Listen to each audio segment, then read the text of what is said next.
vehicle weight in excess of 15,000 pounds. Now, in your application, did you have any vehicles over that weight limit? We had vehicles that have a gross vehicle weight rating over that limit, yes, sir. What does that distinction mean? Gross vehicle weight, I presume to be interpreted as the actual physical weight of the vehicle, gross vehicle weight rating being the maximum weight that vehicle can lawfully carry. And our vehicles at the time, and as listed on that permit, the largest carried a gross vehicle weight rating of 26,000 pounds. I will note that that's actually still under the requirements for a commercial driver's license. Okay. And in regards to your application, you applied not merely for residential collection, but also for commercial collection, correct? That's correct, yes, sir. And that is marked on the application form, which is provided in the package, correct? It was, yes, sir. And were you asked about what was going to be the use of was it one vehicle, two vehicles? How many vehicles over that? Probably about a half dozen were listed on the application, yes, sir. And were you asked about whether those vehicles would be used in the residential collection or not? No, the permit was denied out of hand for presumably or allegedly for all purposes to include commercial collection in the county. Now, in your review of the ordinance, did you find any weight limitation at all? No, sir. I could find none. Okay. And that applies both to residential and to commercial collection? Correct, sir. All right. What other observations did you make with regard to the assertion of Waste Pro's contract that they executed with the county as to the denial of your permit? Did you find out anything else from the county? I'm sorry, ask the question again for me. What other things did you observe with respect to the representation by the county staff of this contract as precluding your permit? Was there anything else that you discovered? I apologize, sir. I don't know that I know what you're asking. That's fine. What was the pricing or service levels like with regard to that contract? Or did you have an opportunity to look into it? With Waste Pro's amended contract agreement? Yeah, absolutely. So it's a transition, obviously, from ECUA service. It's also a transition from the service being provided in the South County. It's a reduction of 1 day a week of collection. It's a reduction in recycling, and it's an increase in price. Now, in your investigation into this alleged Waste Pro contract, did you determine whether there was any basis for the exclusivity that they were claiming as regards what had been given to you in denying this permit? No, so we sought that out to understand on what basis the county would have had a right to grant an exclusive franchise in the north end of the county and spent some time trying to find that ordinance. There is an ordinance in the South County that creates that exclusivity, and we could find none, and through several requests with staff and then ultimately a careful review of the record, we could find no evidence that the county commission has ever actually taken action to create an exclusive franchise area within the north end of the county. All right. Is there anything else that you would like to give to the information, give to the commission with regard to this permit, the denial that was provided to you, and the services that you are seeking under the permit you've applied for? I certainly do have some comments that I would like to share with the commission here, but as to the exhibits presented, I think they speak for themselves. They are, certainly in my view, a complete permit application that meets all of the requirements as stated in code, and we continue to believe that the Adams Sanitation is entitled under the code as it exists today to receive a permit. Thank you very much. That's all the questions that I have, and I'll turn to the witness. Mr. Boyles,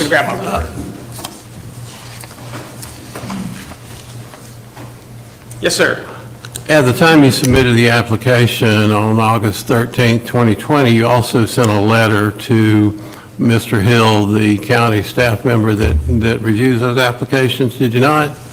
I don't recall offhand. Happy to take a look at it. Okay.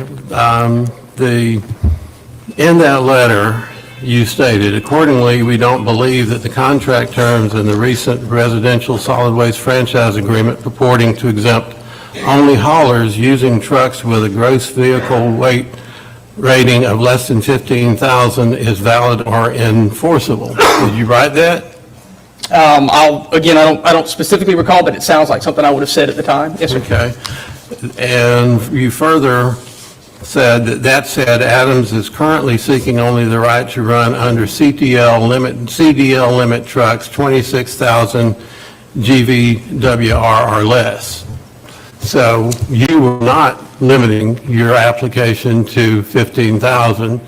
You were expressly seeking to use trucks that are up to 26,000. Is that correct? That's correct, yes, sir. And that was the application you requested, and that you were aware was in the agreement, and the ordinance, or excuse me, the franchise agreement that would limit other haulers than Waste Pro to 15,000. What, is that correct? At the time of the application submittal, we were aware of the contract language in the amended agreement with Waste Pro. And you were Yes, sir. aware that that was the basis for the denial of your application? Yes, sir, that was stated in his letter. Okay, and you didn't go back and request any, you have, well, We're on appeal here today, I believe. okay. All right, that's all I have of this witness at this time. I have no redirect.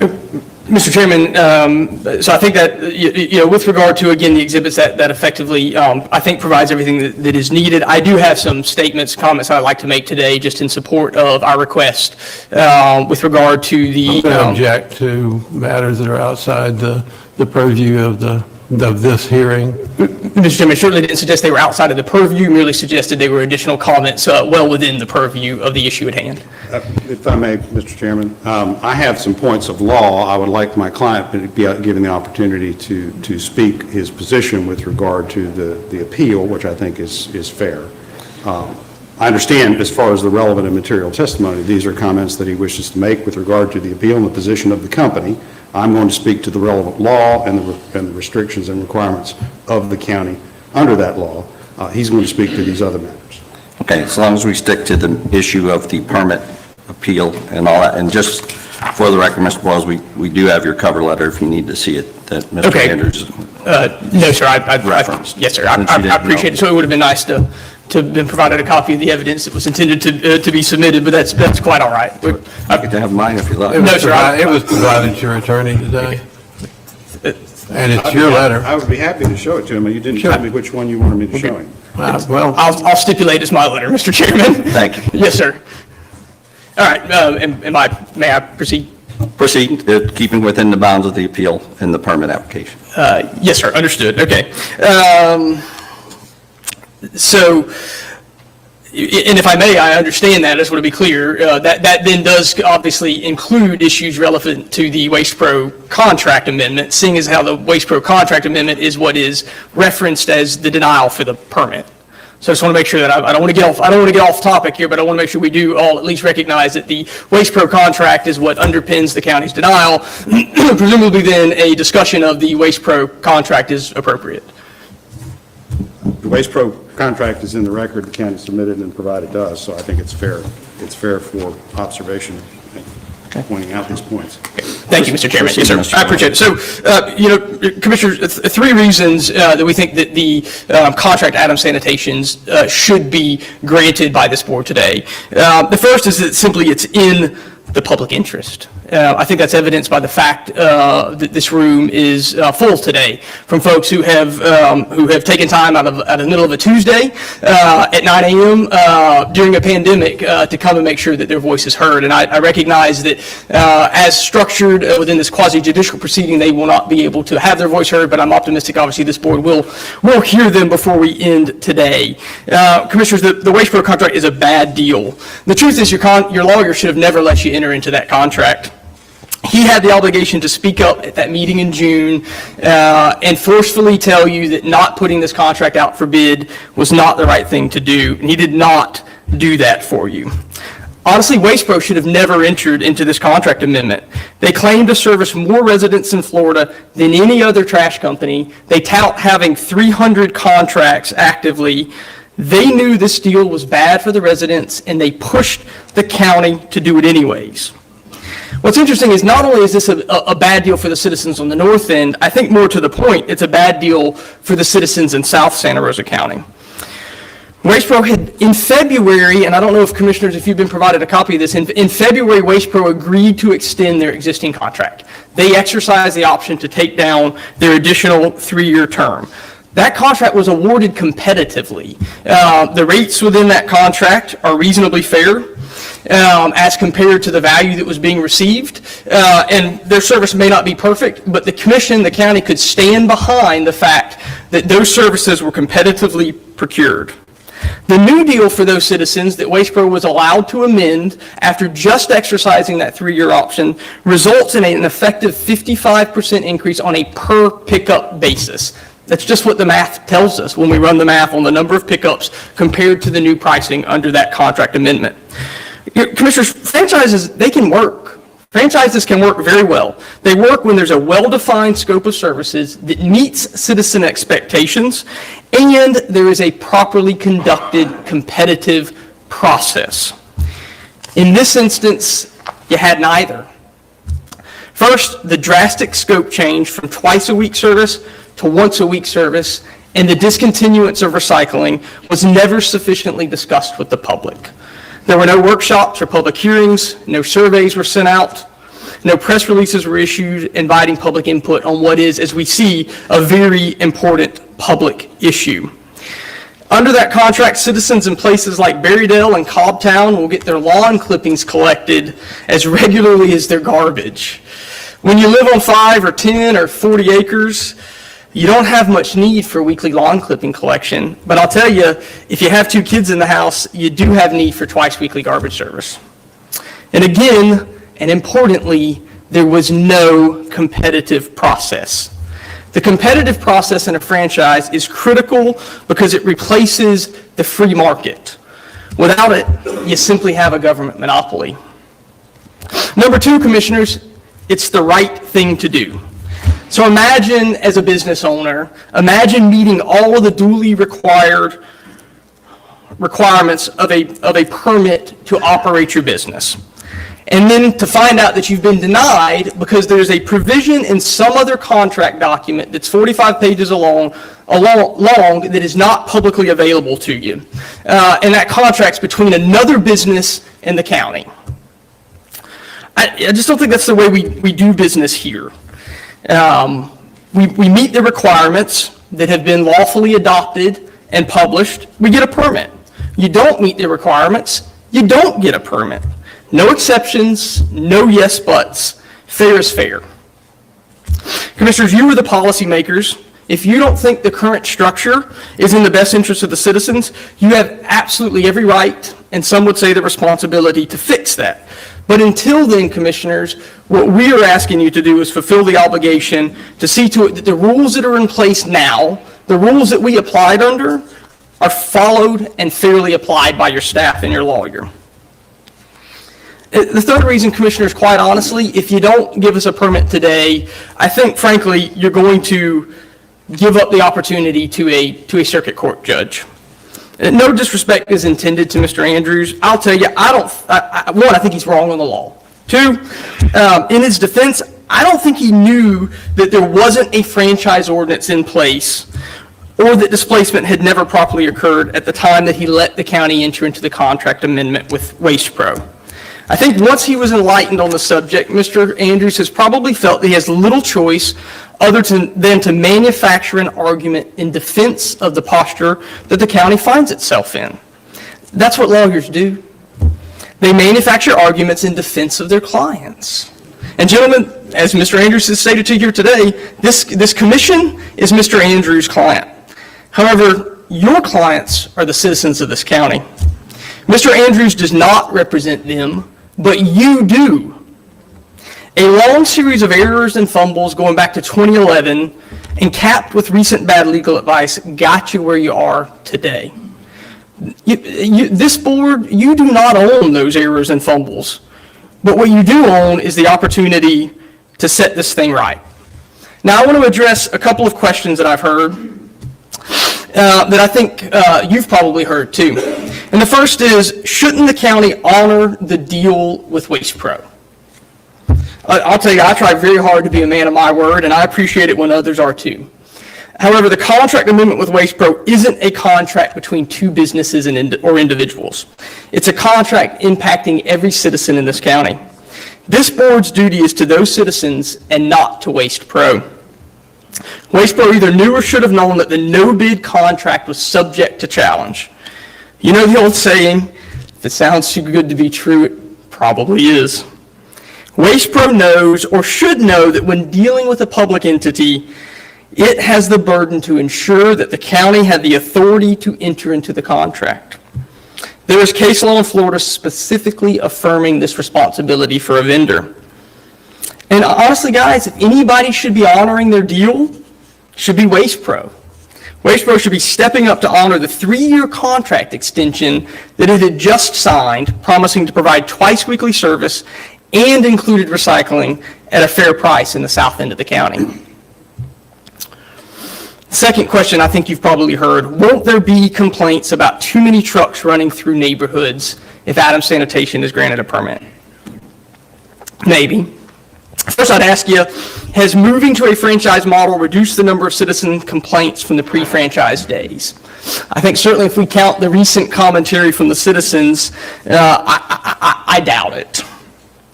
As I understand it, the county is having to move to hire 3 additional staff just to oversee this contract to try and clamp down on those types of complaints. Next, for neighborhoods that have HOAs or private roads, as I understand it, the ones that have most frequently exercised concern about more than one truck, they can choose to contract with a single provider and resolve any concern that they have about too many trucks in their neighborhood. You know, interestingly, trash trucks are the only place where that logic gets applied, right? The county doesn't franchise parcel delivery service, and yet I see USPS, FedEx, UPS, DHL, trucks in my neighborhood every day. Well, not DHL, but the rest of them. And no one complains. That competition is what keeps service high and prices fair. And if the concern is large trucks, and if you've seen the green trucks out there today, gentlemen, they are very, very large. So if that's your concern, why not limit every hauler to smaller trucks? Listen, we'll compete with WastePro using trucks that have a 15,000-pound gross vehicle weight rating. We just ask that you first properly adopt that standard into your code and that you apply it fairly to all haulers, WastePro included. The third question I think you've probably heard is, doesn't the county need that 3.5% revenue off the contract? And certainly, I completely understand, trust me, that you need the revenue as a county to operate and provide services to your citizens. And your solid waste fund is absolutely no different. Your county is to be commended to having the foresight to keeping an environmentally sound landfill here in your county. It was an excellent, excellent decision. That asset means that your citizens enjoy disposal costs that are 30% lower than in the county to the east that I'm somewhat familiar with, where there is no public landfill. But a far simpler and more accurate method to collect that revenue is across your scales. Why go to all the trouble to rely on WastePro to accurately report and remit 3.5% of gross revenues, waste money auditing them, when you could more easily and fairly assess that fee at your scale house? Simply apply it as a surcharge to every commercial hauler that comes across the scales. No auditing needed. Commissioners, as we close this out, I want to walk you through what I think the 2 alternatives that you have on our request in front of you here today. First is you can deny the request. I think what that means is that we're simply compelled to go ask a judge to force the county to issue the permits in accordance with your own rules. It's called a writ of mandamus, and when it is finished, your constituents will have to pay all these lawyers, and you could be liable for additional damages. It's been months now since that permit application was properly completed and submitted. In doing so, you're going to give up the opportunity to make this right to a judge. But the citizens are looking to you today, and based on this room, they're looking closely. I'd ask yourself, how many constituents have you heard that are happy about the transition to once weekly service, the increase in price, or the no-bid contract? I suspect that there aren't many. And if you deny Adams' permit, the alleged potential liability to WastePro, it isn't reduced. All you do is you extend the uncertainty for both the county and your constituents. So what happens if you direct staff to issue the permit to Adams immediately? you will affirm that a majority of your constituents have a choice in trash service, a choice that nearly 3,000 families have already exercised by signing up with Adams Sanitation. And they have proven their commitment by paying a deposit for that service, Commissioners. As a whole, I've learned in the last few months interacting with your citizens, they want more freedom, they want less government intrusion, and they want faith that the American dream, that dream about small business ownership, is alive and well in Santa Rosa County. And look, even those that exercise their choice by choosing Waste Pro, they're going to appreciate you nevertheless for standing up and making a wrong right. Waste Pro is probably going to sue the county. It's unfortunate, but it's true. If it helps your feelings any, you're in very good company, my friends. The truth is that Waste Pro is on tenuous legal ground, as the contract amendment is likely void for the reasons previously stated.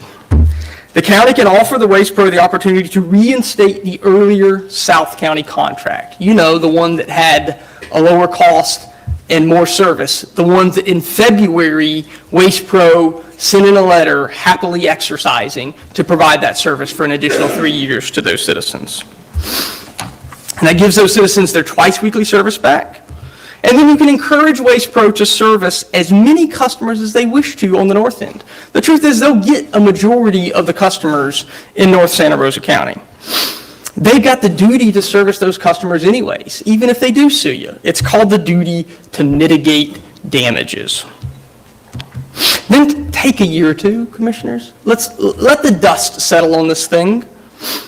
Gather good input from your citizens. Keep detailed data on the citizen complaints that you do receive. And if the need warrants it, restart the process to consider a franchise. But this time, if you go through that process, insist that your lawyers and your staff do it by the book. Commissioners, we don't need 5 of you here today. I don't know much about boards, but I do know that all it takes is 3 of you.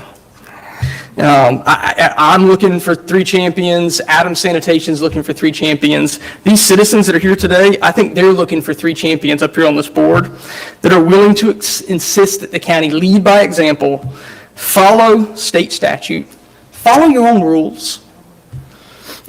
Commissioners, trust me, I know in that seat it may not be the easy choice, but I think it's the right one. In doing so, you're going to find yourself on the right side of overwhelming public opinion. And Commissioners, in closing, whatever you do today, know that we genuinely appreciate your service. I can speak from personal experience when I say that the job that you're in, Commissioner Calkins, Commissioner Wright, the job that you've just undertaken is a hard one. There's lots of gray you're going to find and far less black and white that you thought that's out there in that role. And it's often going to be a thankless job, no matter what decision you make. And so, either way, no matter how this thing comes today, Commissioners, know that we appreciate you, know that we appreciate your service. Happy Thanksgiving. Thank you, Mr. Chairman.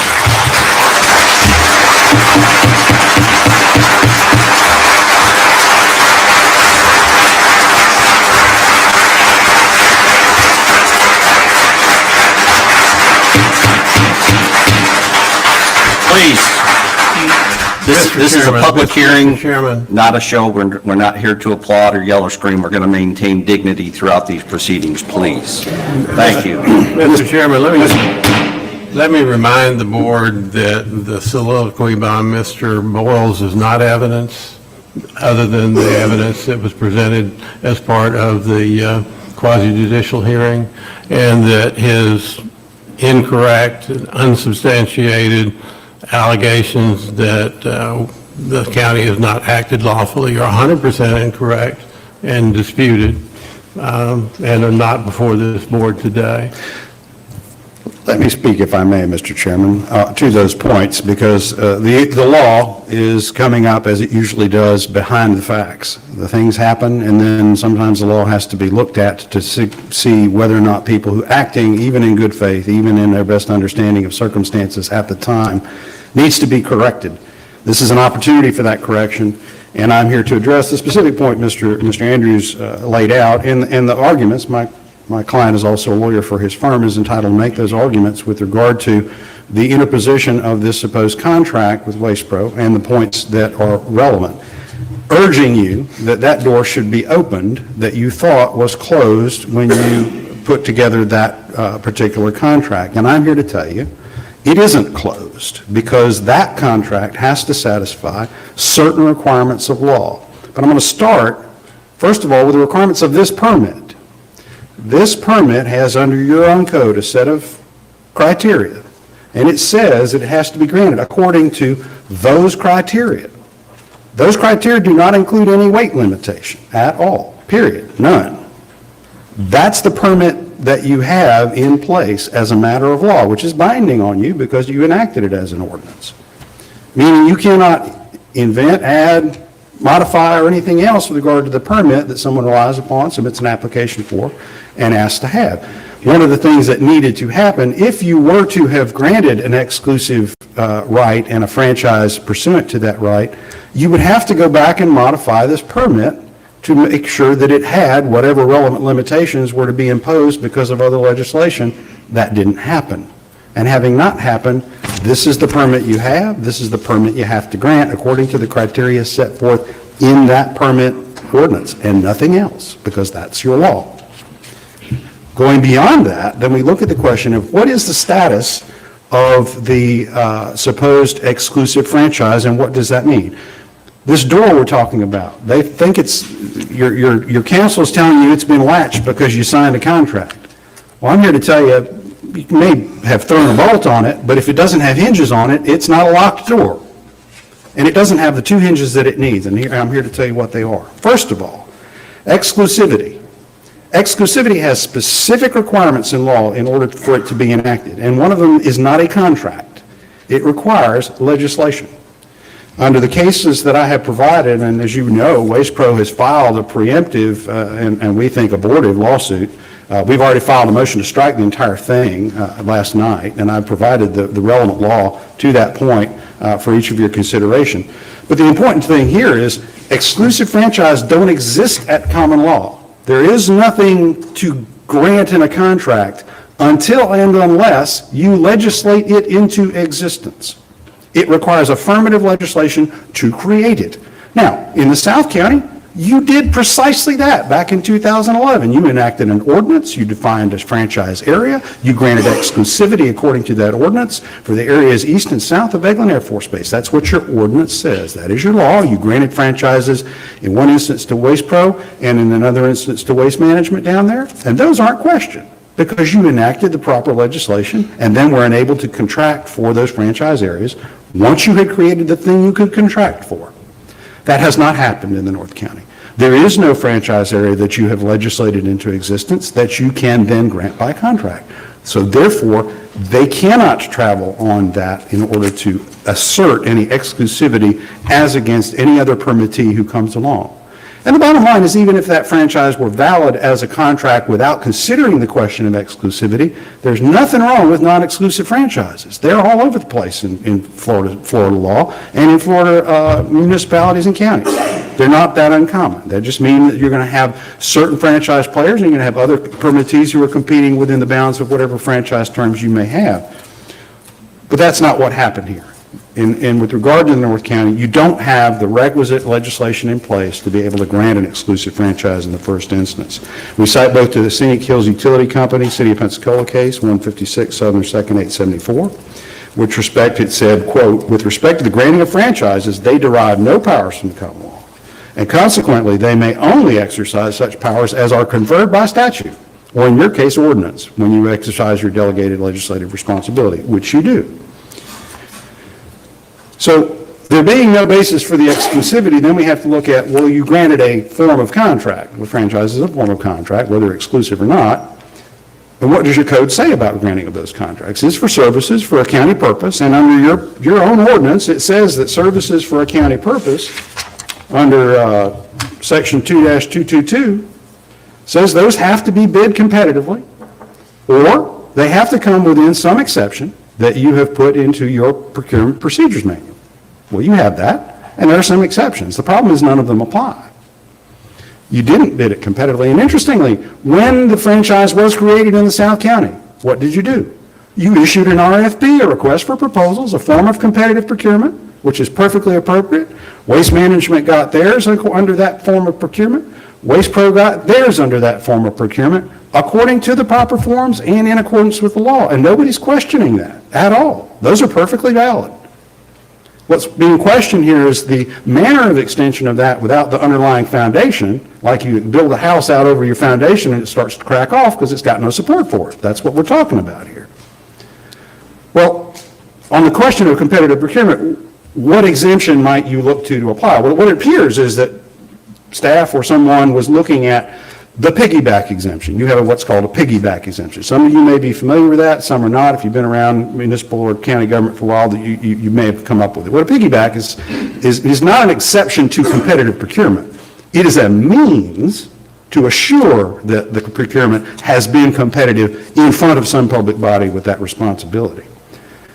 It allows, under your exemption, both your own contracts for a scope of services and other cognizant governments who competitively procure for services in this instance, to use that form of contract to say, well, we're going to adopt that as our piggyback, and that allows us to say we have competitively procured it, and in having done so, it is a valid contract.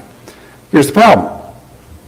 Competitive procurements under the piggyback exception cannot vary the terms of the agreement you're using for the piggyback. If you do, then you've got a different contract, and therefore the contract you're using isn't competitive, and the contract you result in is not competitive, and therefore violates your ordinance. Under those circumstances, what do? You don't have a contract. You've got to recognize that. Then you have to then go out and competitively procure it to cure the issue according to the new terms rather than trying to piggyback off the old terms. Now, if you had piggybacked off the exact terms of the 3-year extension that they had in the South County, which Mr. Boyles pointed out and is from your own records, you don't need any evidence of that, you know about that. Well, then we couldn't be here necessarily to complain if you had used that on the procurement side. We still got the question of exclusivity. That doesn't cure that. But it would cure the competitive procurement if they had gone to the exact terms in the South County that you had. And we still have a question of can they will expand the area. There's some arguments that can be made, but I'll tell you it's a closer question than taking existing service at 2 pickups a week and reducing that to 1 pickup a week and raising the price. That is materially and adversely different in respect to the public interest who were able to otherwise have that scope of services at that level of service for those prices. And that requires competitive procurement in order to find out you're getting the right price. Remember, this thing was not procured for the last 6 years. I mean, that was the last time you procured any of these things when you got ECUA back in 2014.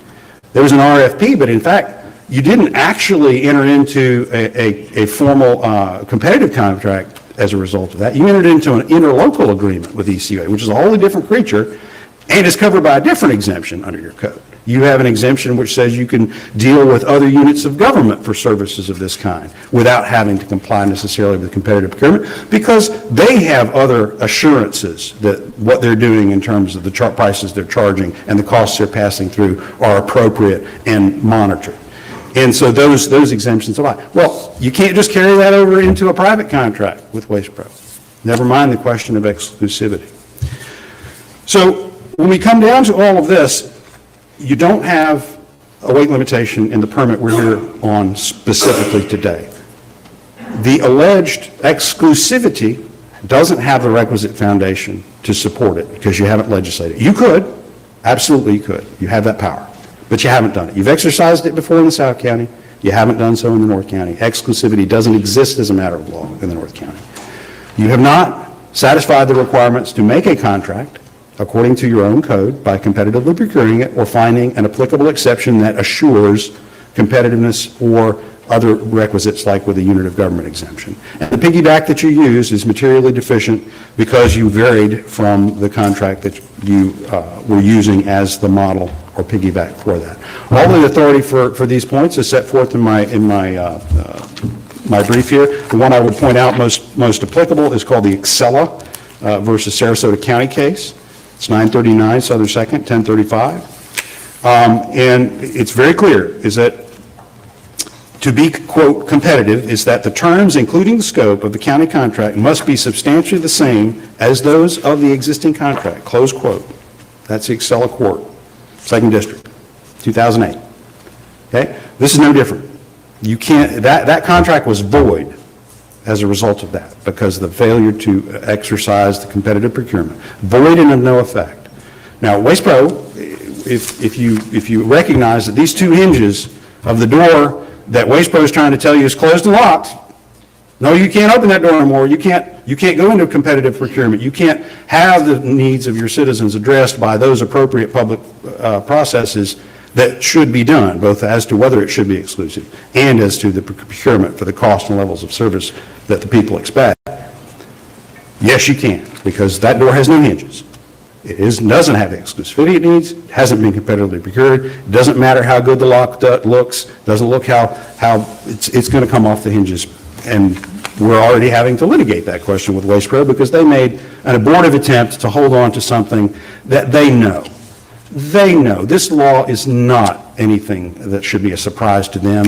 They should not have allowed you to go into this setting with this type of contract that cannot be defended on these fundamental requirements. And as we sit here today, the imposition of those requirements in a private contract without legislation, without competitive procurement, is a violation of my client's rights under the permit for which they've applied.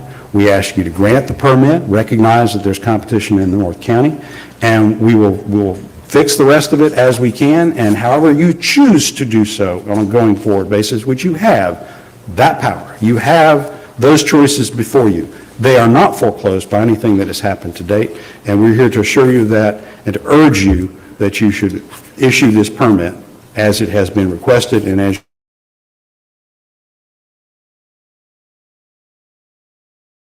Mr. Chairman, let me respond. The Scenic Hills case, talking about exclusivity specifically in that area, the power to grant exclusive contracts in waste management specifically, in waste hauling specifically, is set forth in Florida Statute 403.706, which I've given you a copy of. It specifically provides that the county can contract with one or more companies to provide those services. So that's an invalid ordinance. As far as the procurement, there is no statutory specific requirement for procurement and waste management services in our procurement ordinance, and procurement process allows this board to vote not to go through competitive procurement, but to do a contract on an exclusive basis. That was the vote of the board in regard to whether or not a request for proposals was entered into here. The determination of the board was that it was in the best interest of the citizens to negotiate with Waste Pro, and that's what took place.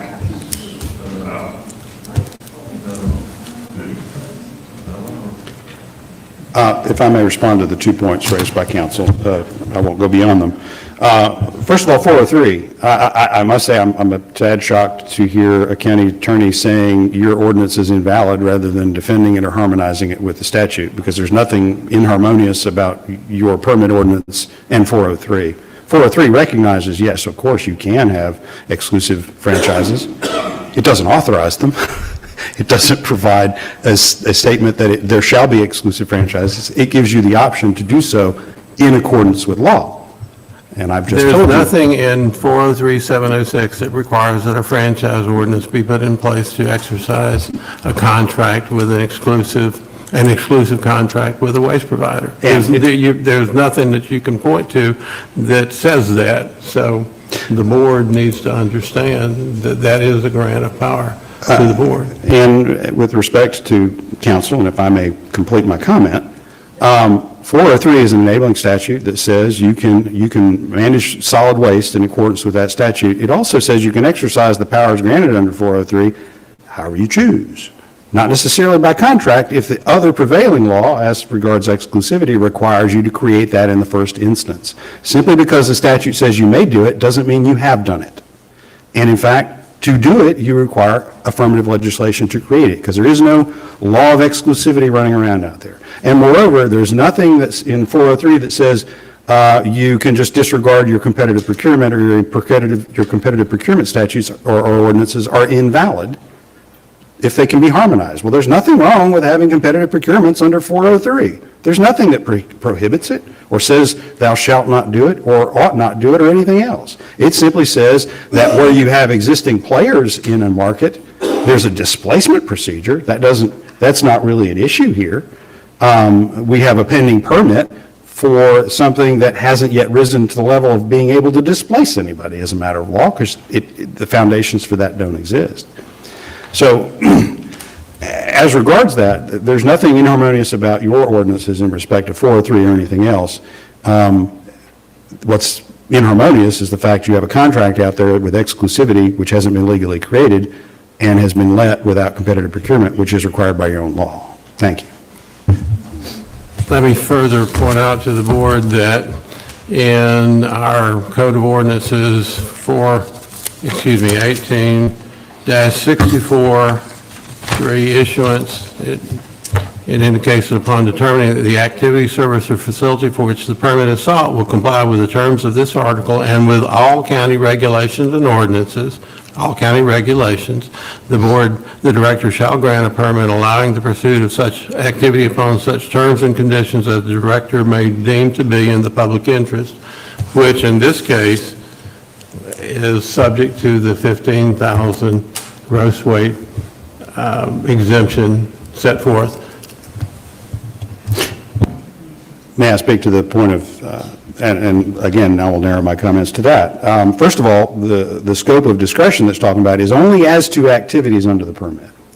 Okay, so that's time, place, manner, your typical, if it wants to work out a schedule, you have so many trucks in so many neighborhoods, you run at certain times, you avoid rush hour, those things the director has lots of authority to work out in terms of how and when, but not whether. He doesn't have that kind of authority because that would be an illegal delegation of legislative authority that is required under these circumstances to define that permit. Secondly, with regard to, it says, under the provisions of this article and the regulations and ordinances of the county. Doesn't say third-party contracts. It requires that there be legislated resolution or ordinance on the points with regard to exclusivity, and I'm not telling you have to have an ordinance necessarily to get exclusivity. You could probably do it maybe in a resolution. There are different standards, but they're both legislative acts. You don't have that. And so without that, even under this language Mr. Andrews just cited to you, it's not a regulation or an ordinance, therefore it can't control the third-party behavior by some other contract you enter into with a private party. That's not the way we do things. That's not the law. The approval of the contract by this board, which was an unanimous approval, is a legislative act, and that establishes exclusivity and is the rule in Santa Rosa County. Mr. Chairman? Yeah, I'm getting ready to. I understand. I made my points. So you're complete with your points? Yes. Mr. Andrews, I'm going to open up to the commissioners. Yes, sir. And I'm ready for any questions that the board may have, but I'll sit down at this time. Yeah. Commissioner Collins. Mr. Andrews, did you inform the board that it will violate our own ordinance before proceeding forward with the contract? No, because it doesn't.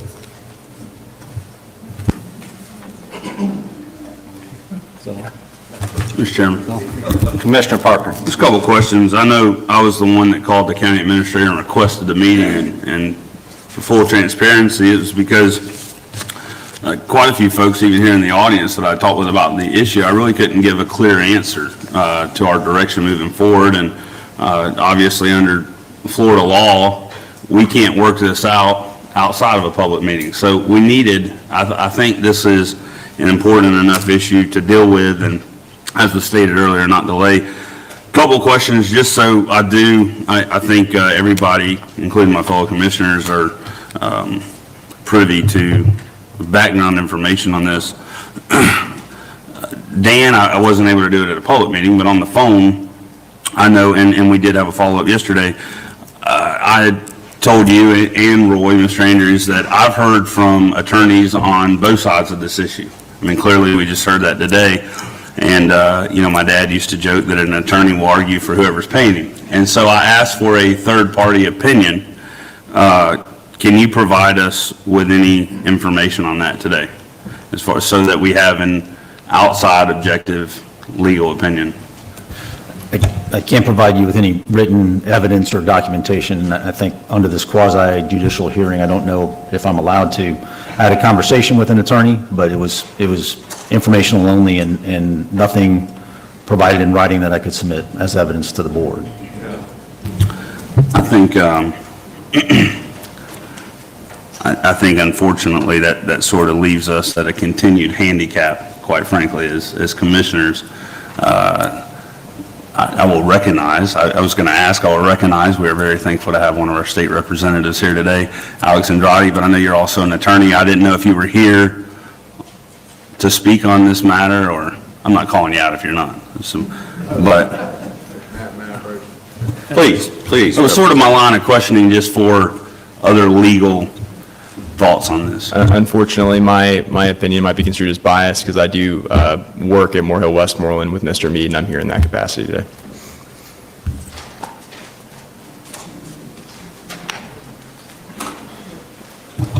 Mr. Chairman. Commissioner Cole. Thank you.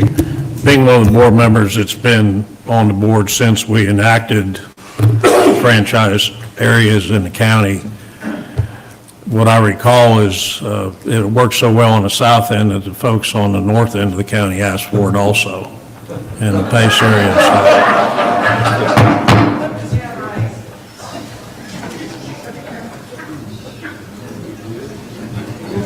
Please, folks, this is a public hearing. We're trying to maintain some decorum here and conduct a professional, respectful meeting. Folks will have a chance to speak publicly. I do not want to devolve this hearing into a melee or free-for-all. Please, let's all treat each other, excuse me, with respect. If they're going to make statements, let them be facts. This isn't, sir, you need to approach the microphone to be on the record, but this is not the public forum piece of the meeting. This is a hearing. We will get to the public forum as listed on the agenda. Commissioner Cole. Thank you. We heard from people in the Pace area. Perhaps I misspoke about the whole north end of the county, but we did hear from people that wanted a similar franchise fee in other areas of the county. We went through the 3-year process of notifying independent haulers, and we instituted that. It worked fairly well. We lost several haulers because of the lack of, basically they're in this as a business and there wasn't a profit in it for them. The point we're at today though is recycling has had to be subsidized. It's not cost effective anymore and we had to subsidize ECUA to the tune of about $300,000 a year and have an independent hauler to take those recycled products away from our landfill, and more than likely only to end up in a landfill in Escambia County. And that's just the facts of what it is today. You said, speak in facts, there is no market right now for recycling. My hopes that that'll change, it'll pick back up again, but right now it's not, and it's up to the individual whether you want to recycle at a different cost. But the applicant today, and I'm not sure if when he spoke, he was speaking as the attorney for Adams Sanitation or for the owner of Adams Sanitation, plainly stated that the job of a lawyer is to manufacture a defense, which we've heard. We've heard his attorney, their firm, manufacturing a defense in order for them to get their permit. We've also heard from our attorney, which I've questioned on several occasions, is the validity of the contract we now have with Waste Pro and the necessity of having or not having an ordinance in place, and it was assured that what we'd concluded at this point was valid and legal, and from my understanding of law, which I've only had 11th grade business law in high school, but a contract is a contract. When it's signed in good faith by two people, that's a contract. Where was the good faith? Sir, I didn't ask you Please for a don't question. interrupt, as the commissioner has the microphone. Okay. My question basically for Mr. Bowles would be, where were you when these negotiations started taking place? This didn't just occur overnight. We didn't hear from anybody. We already know we lost Waste Management. We know we lost other vendors. We heard nothing from National Republic, and we heard nothing from Adams or any other hauler over the 5-6 months that this has taken place. You seem to be very astute at what you've taken on as a task to turn Santa Rosa County on its ear as far as waste hauling goes.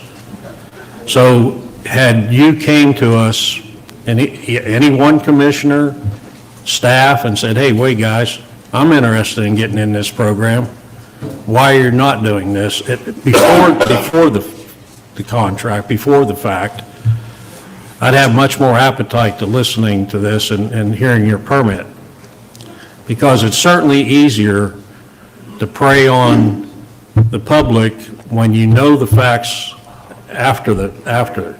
You know people were upset about once a week garbage service, so let's offer that. You know you're upset about the cost, so let's offer that.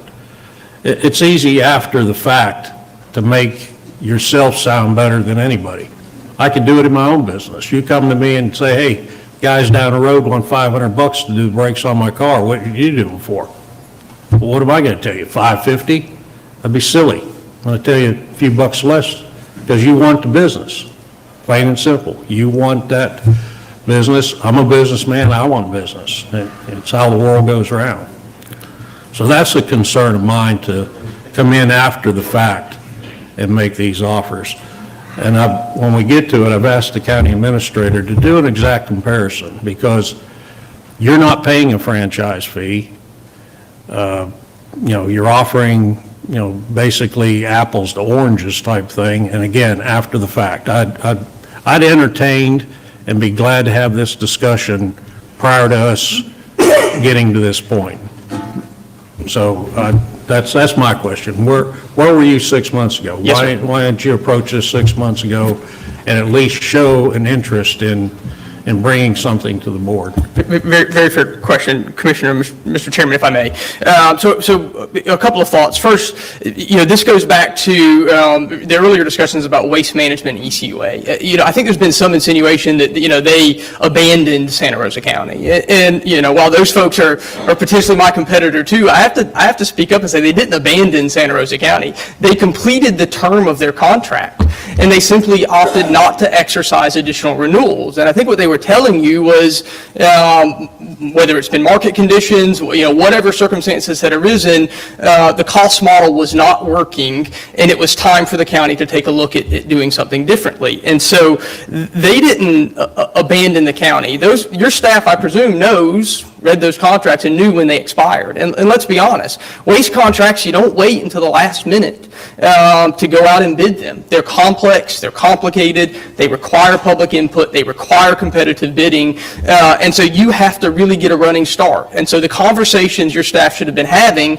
with waste management in 2017 and with ECUA in 2019 should have been occurring a year to a year and a half in advance of the end of those contract terms. And that didn't happen. I think if you gave either of those entities the same opportunity to come in and rewrite their contract, name their price and name their service, they probably wouldn't have left Santa Rosa County. They would have undertaken that effort. As to where Adams Sanitation was, let's be honest. You were working on an RFP, or so it appeared to the world. The county authorized a $65,000 contract to pay a consultant to create an RFP, which which one would presume would ultimately come in front of this board for discussion, be tweaked to meet the service levels that this board, as the representatives of the citizens, would expect to see. And then that RFP is advertised. It's put on the street, and bidders are invited to bid. That's how the process works, at least so far as I understand it. I didn't know that I had to come and knock on your door, Commissioner, and say, may I please, may I please? And so when this thing first really hit the public light, if you go back and look at the meetings, I watched it last night in June,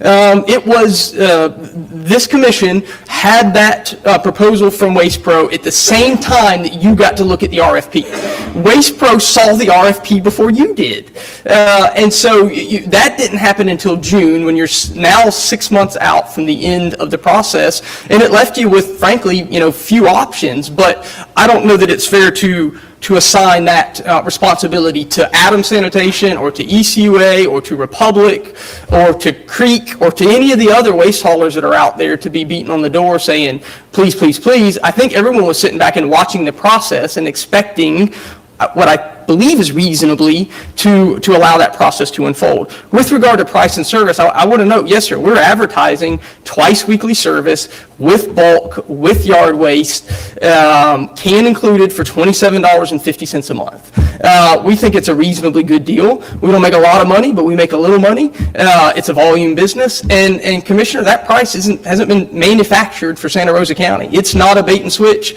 I have 3,000 customers in Okaloosa County receiving twice weekly service with bulk, with yard waste, with the can included for $27.50 a month. Same price they've had for the last 2 years over there, providing pretty darn good service at a pretty fair price. And so I just want to be clear, we're not taking advantage of anything other than a market opportunity, and what we saw is demand from your citizens to have an option to maintain twice weekly service at a reasonable price. That's it.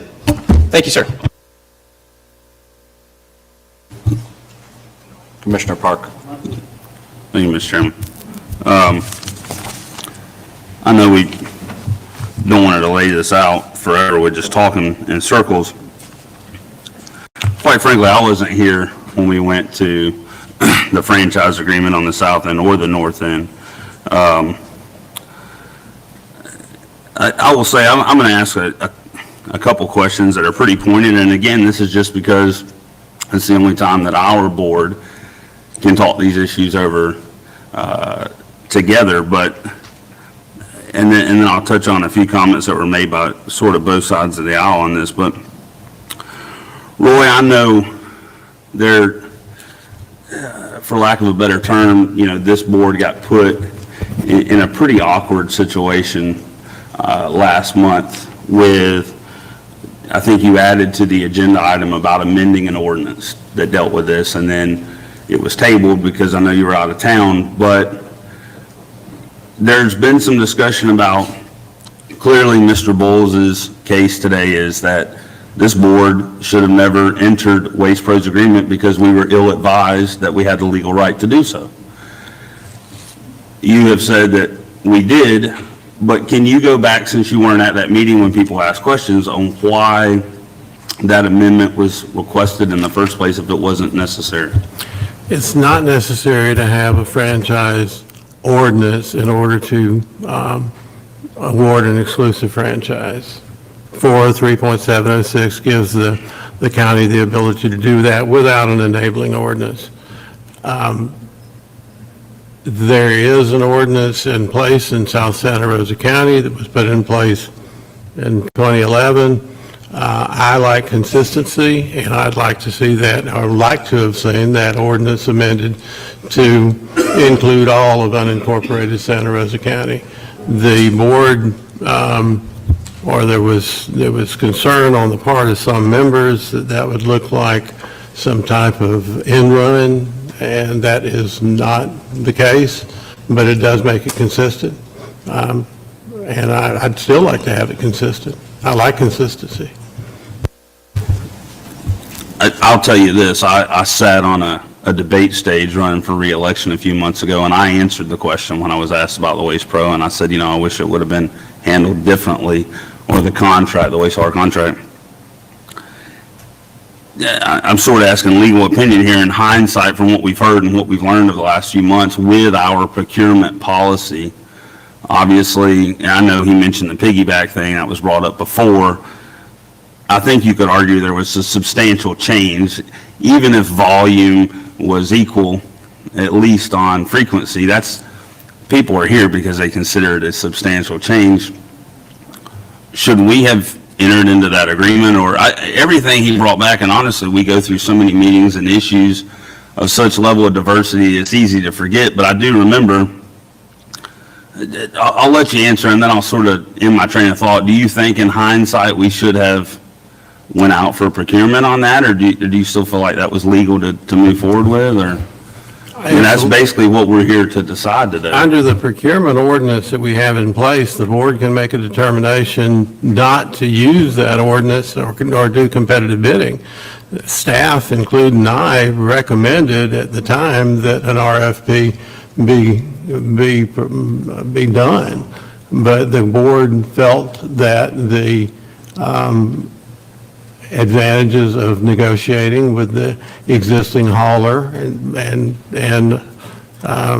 securing a price that they felt would be more in line was the better procedure, and the board unanimously voted to do that. And that's certainly legal within the board's prerogative to do negotiations outside of the competitive bid process. Mr. Chairman, if I may, I think this is where I'm at on it. I appreciate the relation that was made to contracts. I'm in real estate business. You have a contract, they grow in length every year. I think that spawns from litigation, and I understand following a contract. I say, quite frankly, probably the best thing that comes up in my mind, and I want to say this, is I cannot passionately fight or defend something I don't believe in. And I kind of think of the Florida lemon law.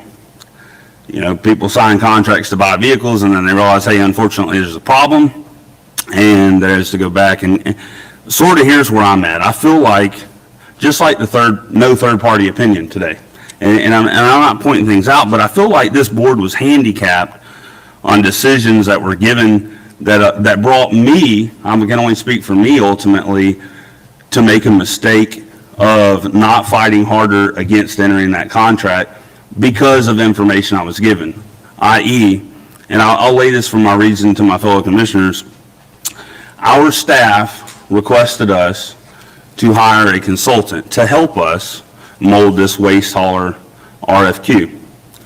We spent the money on that. There was absolutely, and I've talked about this when I ran for office, is what I consider a huge mistake. There was no public input.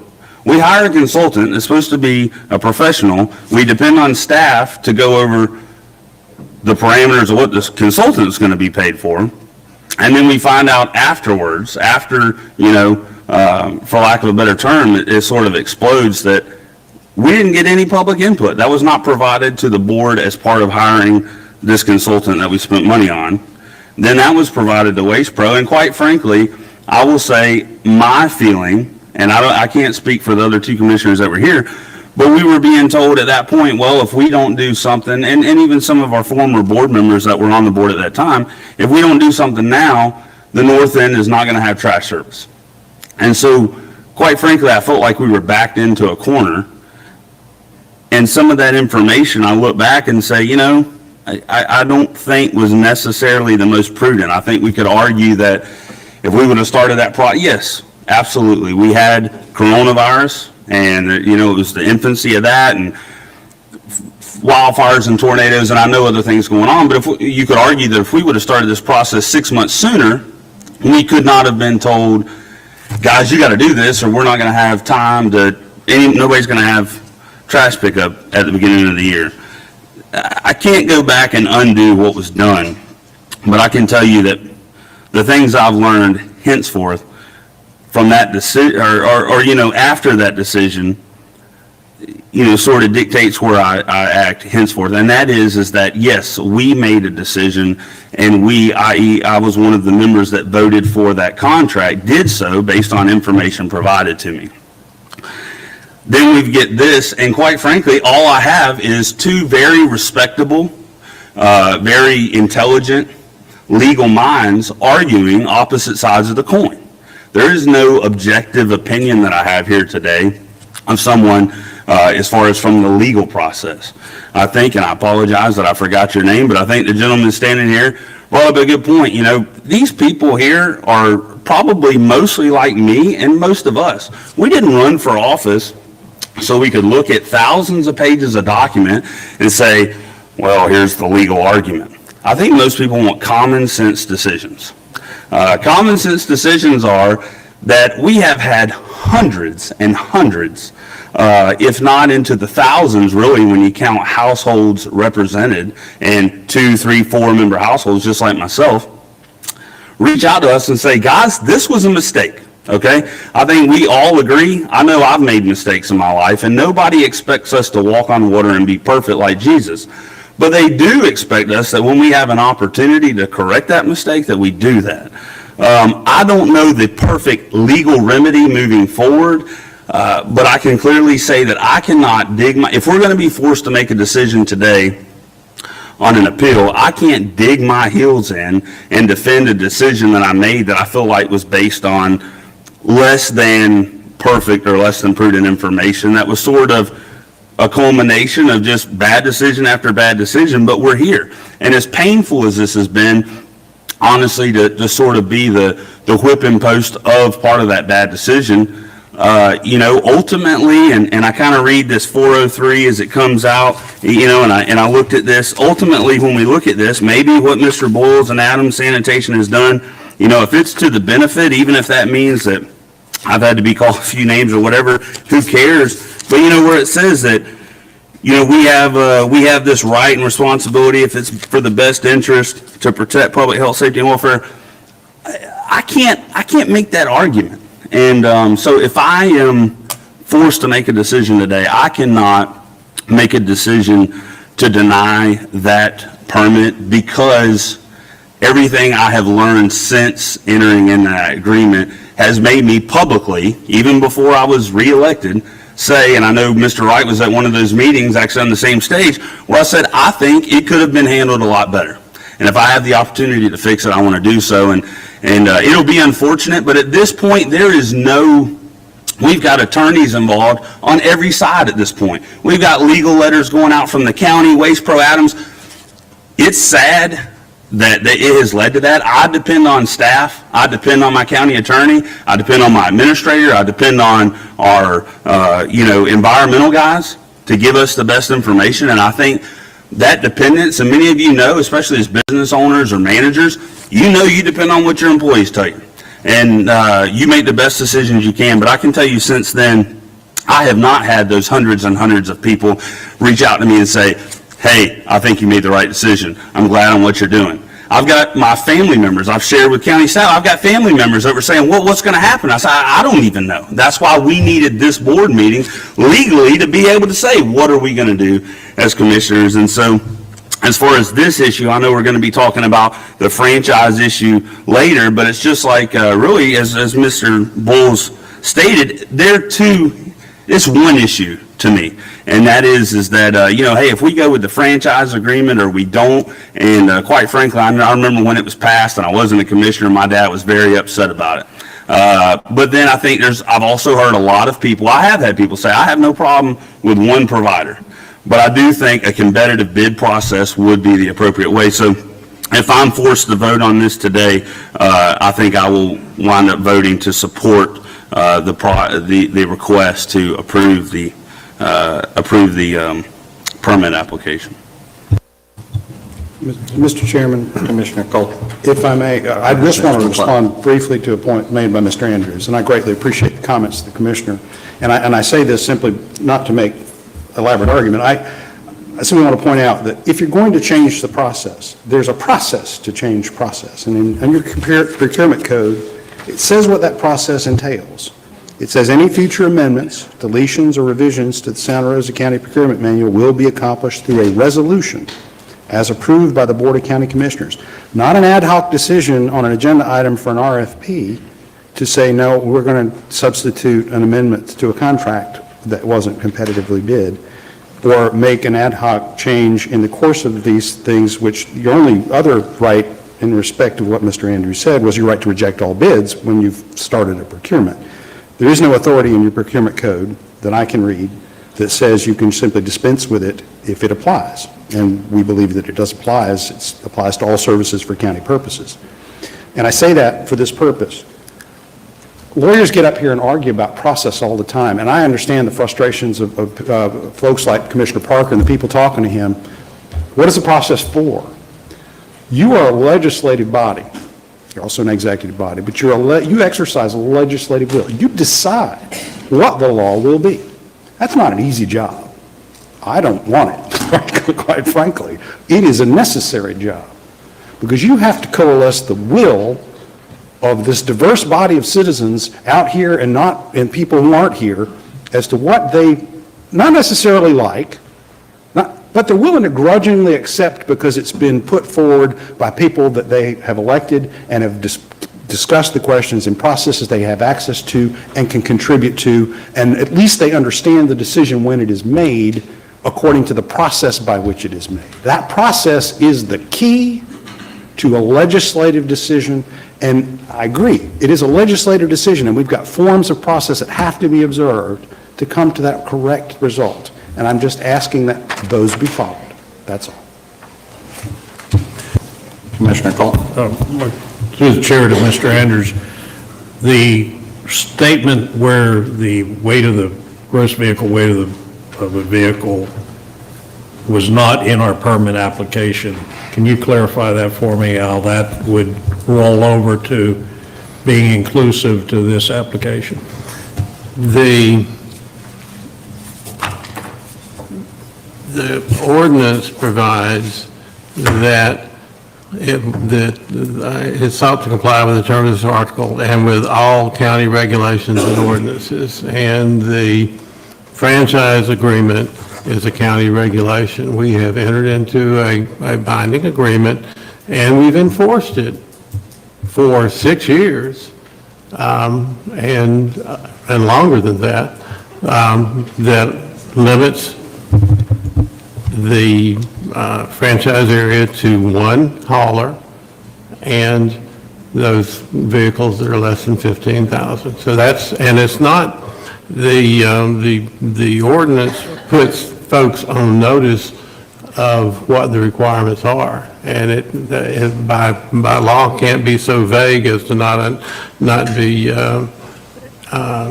notice to them of what those requirements are. Mr. Boyles, in his application, acknowledged that he was aware of the 15,000 gross weight regulation and says that I'm not going to comply with it. And that was a determination that was done by the staff, is that if he's not going to comply with that, which he acknowledges is in place, that a permit's not going to be issued. Okay, so the long and short of it is enforceable. Even if this board issues a permit to Adams Sanitation today, it's enforceable to maintain the 15,000 gross vehicle weight. The permit, there is a provision in that ordinance that says that the director, and this board could be the director, that if the permit should be issued, not on that modification can be made, which would bring the application to the intent and purpose of this article. If the permit, if he's already applied and is under consideration for a permit to do waste hauling in Santa Rosa County with a limitation of less than 15,000 gross weight, my expectation is that that permit would be granted by staff because it would meet the regulations and requirements. So I think the board could grant a permit with that stipulation that it be less than 15,000 gross vehicle weight. Mr. Bowles? If I may, Mike, Mr. Chairman. And I'm not going to let the lawyer speak, but I'm going to note if every contract that this board enters into is a regulation, then the county's regulations that you're holding your citizens accountable to are immense. Think of every services contract. Think of every single contract that comes before this board. If by definition that is a That's regulation. not what I said. This is an exclusive, there's a finding of exclusivity and language in the contract that specifically provides for an exclusive franchise agreement. That's not every contract that the county has.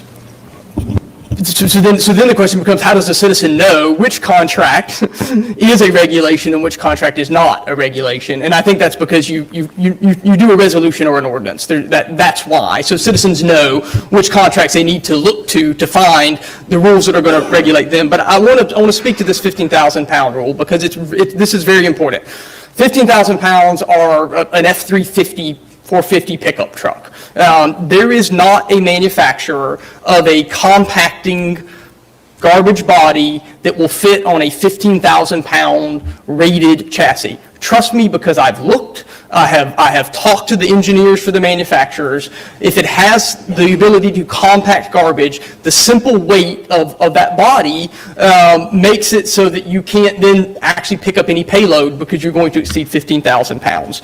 And so that preemption that's alleged within that contract it's a de facto franchise. It effectively puts everyone out of business unless you want to pick up with a pickup truck and stake bodies on the side. And Commissioner Cole, I noted your comment in the July 9th meeting that said that was expressly what you were attempting to avoid was anybody with a pickup truck and a dump trailer running through our neighborhoods. And so problematically, your contract as written actually fulfills an intent that you were attempting to avoid, which was pushing this to non-professional operations that probably don't have workers' compensation and their trucks aren't going to be properly maintained. And so that limitation in its existence, if enforced, is in fact creating the dynamic that this board, or at least Commissioner Cole, you were seeking to avoid. And so the 15,000 pound limitation, we simply cannot accept a permit at a 15,000 pound limitation because it does not allow for the safe and efficient collection of refuse from your community, and it would be exactly what you don't want. Now, under the rules as interpreted by your lawyer, we can go do that. I can go get a fleet of pickup trucks and throw stake bodies on the side of them and haul dump trailers through your community and have no effective retention of leachate. But that's not the type of service that we're going to provide because that's not what that we're in, the business we're in. And quite frankly, I don't think that's the expectation of your citizens or even based upon the comments of this board, the expectations of this board. Thank you, sir. Mr. You Wilson. have applied for such a permit, have you Hang on, not? Roy. Yeah, that's my question is then if you disagree with it, why would you apply for that permit? Absolutely, very fair question. So so the audience is clear. We made an alternate application for a permit and we listed only the vehicles we have that are below 15,000 pounds gross vehicle weight. Very bluntly to this board, that is in an attempt to protect ourselves from the billion-dollar company that has sued us and is trying to strangle the life out of us. And so the primary allegation made in their unfounded set of complaints is that we are operating without a permit. And so with a permit in our hand, their lawsuit facially fails. And I can assure you that fighting billion-dollar companies is not a cheap endeavor. We're small potatoes. But we'll fight them as far as we have to fight them. And so that application, very honestly, commissioners, is made for the purposes of protecting this company as it wages that war that we frankly think is unfair that we should not be having to wage, but it is very bluntly a legal maneuver to protect us. We cannot efficiently provide garbage service within your communities in the manner that this board expects and abide by that 15,000 pound limitation. Thank you. Mr. Chairman, Mr. Wilson. Mr. Cole. And so what you're doing, in fact, is kind of like after the fact. You've already been operating as far as taking permit, or not permits, but, accepting and signing up customers, taking deposits. So for the last, 6 weeks, 8 weeks, whatever it's been, you've been effectively not legally operating in Santa Rosa County. Now, a permit issued today or later, could curtail any future of that, but how do you correct for the errors that we're looking at for the last several weeks? Commissioner, on behalf of the company is entitled, and under the authorities actually cited in our memo, if there's an anti-competitive contract, which is exactly what we're talking about here, that's what I've made the case for and the case law supports, my client is legally entitled under the case authorities cited in our brief to solicit whoever they wish against any claim by that anti-competitive contractor. And under those circumstances, they are privileged to do that, and legally so. As regards the actual provision of services as distinct from operating to solicit customers, this contract and services don't start until January. ECA is not out of the picture until January. So as far as what your actual ordinance says, it doesn't prohibit any of those activities. It simply prohibits the hauling and without a permit. Well, that's what we're in the process of trying to procure. Okay, thank you. Thanks for clarifying that. Mr. Chairman, since Commissioner Parker gave his opinion on, if we have to vote on this today, I've heard enough back and forth from legal counsel on both sides that I wouldn't feel comfortable voting on this. My opinion, it would be for a judge to hear it since so much legality has been brought into it. Thank you, Commissioner Cole. One second, Commissioner Cole. So I'm just going to try and boil down. So we have a signed contract with Waste Pro that was signed in July. Waste Pro has filed suit against Adams Sanitation that challenges essentially our right to go solely with Waste Pro. It's about unfair business practices, but I would imagine the result of this judge's decision could or could not, or will say we have an invalid contract and that Adams can conduct business in here. We have Adams who's filed a suit trying to get the Waste Pro one thrown out. To me, this is that third party, unfortunately, that it comes to with, we could put 19 lawyers in a room and get 19 different positions, but when it goes before a judge is the one who determines which lawyer has the best case, in my opinion. So we have pending lawsuits right now. My fear is if we act immediately, that opens us for lawsuits as well, whether it be from Waste Pro, whether it be from Adams or whatever. So we're in a position, we are not in an enviable position right now, because we're either going to circumvent a judge and open the county up, or we're going to wait for a judge to make a legal decision, not based on all attorneys' inputs, and tell us if indeed we do have a valid contract. Is how I interpret this in a Reader's Digest version. Right? One second. I'm sorry, I'll defer to Commissioner. Commissioner Parker. I just want to ask our attorney, so I requested a meeting to discuss the Frank Challer issue about 2.5 weeks ago that it be set for this day. I drove 11 hours, almost 12, but I didn't stop for dinner back from Illinois yesterday to be at this meeting. When we voted as a board to set that meeting, this appeal process had not even started. So I guess just to answer or to feel comfortable on moving forward, wholeheartedly, respect and feel where both of you are coming from, because I have similar thoughts.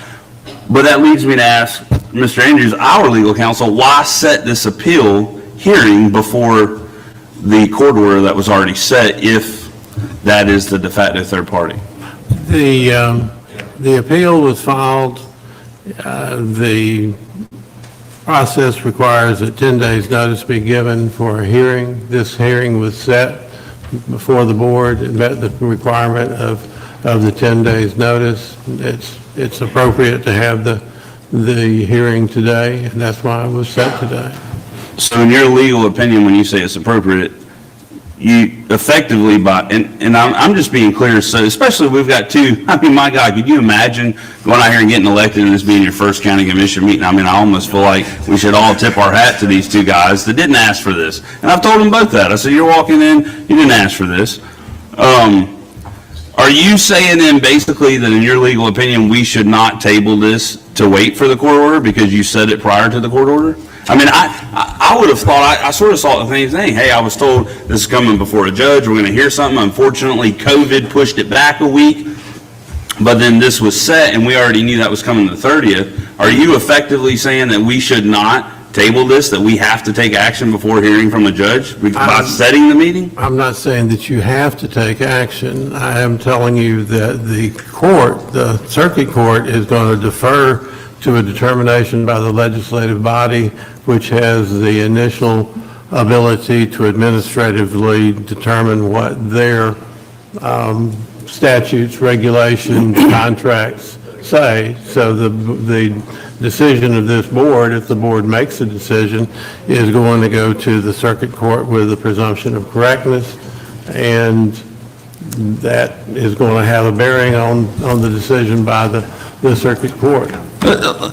Let me ask you, and this is kind of where I say we sort of sometimes become at a disadvantage of information provided to us. So even this agenda, I got to see the agenda the first time a minute ago when I asked Commissioner Cole to hand it to me, and it probably was sent out ahead of time. And again, I thank God to be in woods with no cell phone reception for the past week. So we're having this appeal process before we even discuss the franchise issue, which is why I requested the meeting, so that we, commissioners, could look for a solution that would satisfy the best interest of our constituents. A big intent for that meeting today was to hear from Commissioner Calkins and Commissioner Wright, because quite frankly, they knocked on more of your doors and talked to more of our citizens within the last 6 and 8 months than any of the rest of us did. I went through that process 4 years ago. I knocked on some this time, but it was nowhere near the extent. And I wanted to hear from them what they gathered, but I know what I had been gathered was, hey, we don't like this. And to quote Commissioner Wright, because I sat on the stage with him in the debate, he said, this trash deal stinks. And, so even before making this decision, there comes the question of, because I understand the legality and the litigation that's going to follow under that current franchise agreement, what are our options as far as to say? And I requested over a month ago, and then we brought it to this board. I was notified by Waste Pro that our staff has it. Hey, here are the biggest problems. People want the frequency of twice a week. Recycling's not coming back either way. That's not even being discussed today. But the frequency and the prices. And then ultimately, though, I feel like, and probably to quote one of the gentlemen out here I've had a conversation with, that this genie's not going back in the bottle from the standpoint of, even if today we got Waste Pro to say, hey, look, we're going to do twice a week, and our price is going to be less than Adams. I think people feel like, unfortunately, the process for this mechanism was broken.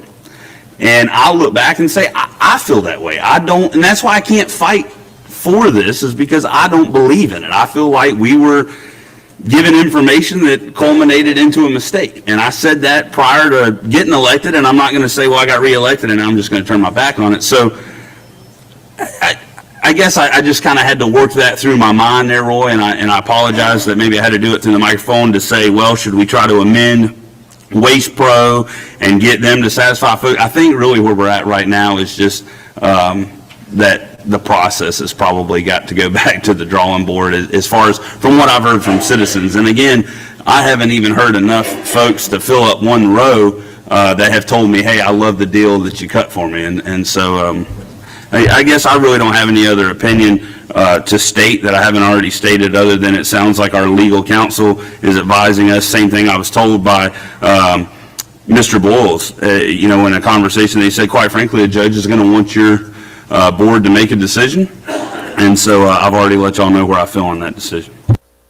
Mr. Chairman, if I may, I'm going to limit my comment to your question with regard, I think, to the form of this proceeding, so that you have the benefit at least of our view on it.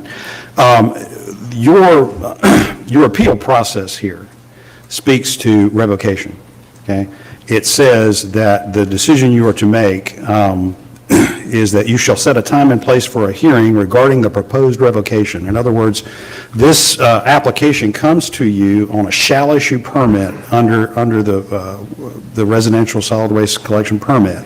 It is a shall issue permit in the hands of the director. It comes to you under these circumstances with that shall issue tag However, with a proposed recommendation, it be revoked by the director because of the form of which your proceeding gives it. And that's just the way it is written.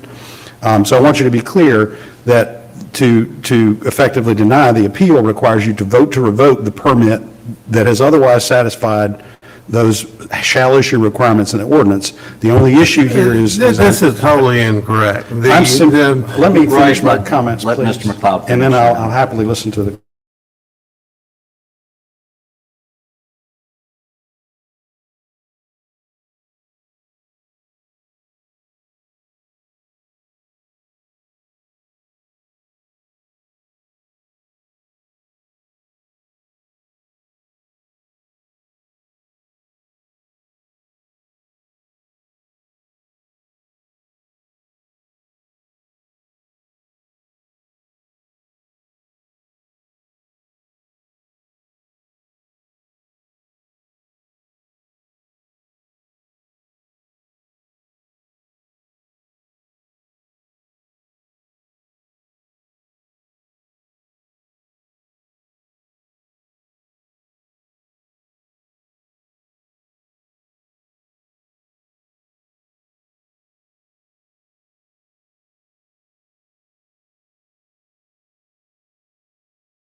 Homes. This process did not go under bidding, and I think that was wrong. We have arguments here on both sides with the conflicting opinions by attorneys. I would like to recommend that this board not take any action on this agenda item until the courts settle the issue. But if I am forced to vote on this item today, I will vote in favor of competition and free markets and giving our citizens a choice to choose who they want. And I would support the permit for Adams Sanitation if we are forced to choose today. Thank you. Thank you, Commissioner Hopkins. Commissioner Parker? I'll defer to Commissioner Colton. That's what happens when you have a buddy on the board. Commissioner Wright wants to make it a statement, and then I'll be prepared to make a motion. Thank you. So as Commissioner Parker and others alluded to, knocking on thousands of doors, and I was asked on stage numerous times, what I thought about the situation. And while it was a little bit easier not being someone that had voted for it and being a candidate at the time and being able to, look to a board that had that responsibility. I did say, that I thought the deal stunk, much like trash usually does. I said that not to attack the board or to attack Waste Pro or to attack anyone specific, other than I just thought it was just a bad idea. I campaigned and talked to people about how I believe in solving problems, and I believe I'm a person that has the ability to bring people together and do that. So, last several weeks, I've reached out to a number of different attorneys, asked for outside legal counsel.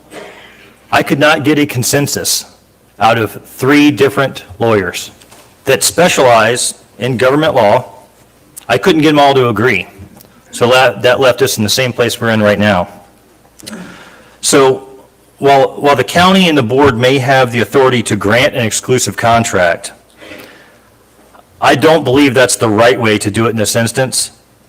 It is the board's duty to seek out public input and proposals and bids in situations like this, thereby offering an opportunity to achieve an outcome that is in the best interest of the taxpaying citizens. I view this as an opportunity to possibly hit the reset button and go back and make sure we take the time to do this the right way. Mr. Chairman, Go ahead, Commissioner Parker. I'd like to make a motion that we... Can I make a few Absolutely. comments? Just because Commissioner Parker likes my expectation management comments, so, I want this out here for everyone to understand, because in my mind, it's clear, whichever action we take today, but I don't know that it's clear for everyone out there. So if it is, I apologize for taking up more of your time. By taking an action on this, we're essentially either going to say, we don't have a valid contract with Waste Pro because we granted a permit that violates the contract we have signed, which could open us up for liability with Waste Pro. It could also, ma'am, I'm just trying to explain the whole situation to everyone. If we deny the permit appeal and let the courts make that decision, they're either going to say, yeah, Adams is wrong, they can't conduct business according to this, and you have a valid contract, or no, Adams can, Waste Pro's wrong, and that means our contract's invalid. So this is going to come, this will come down to, is our contract valid? I think our contract on the south end is probably still in place. I haven't heard arguments against that. Consequences of these actions, and I'm not speaking for Waste Pro or any other haulers, but they could go, you know what? Be like East UA. We don't want to provide service in the north end of the county and walk away. But that means January 1st, folks, you can be looking to one hauler to try and pick up all. I'm trying to think of the long-term impacts of this, because this is a bigger decision than making choice. This is going to put the county in a very difficult position either way we go. I'll admit that these are the decisions that are tough either way.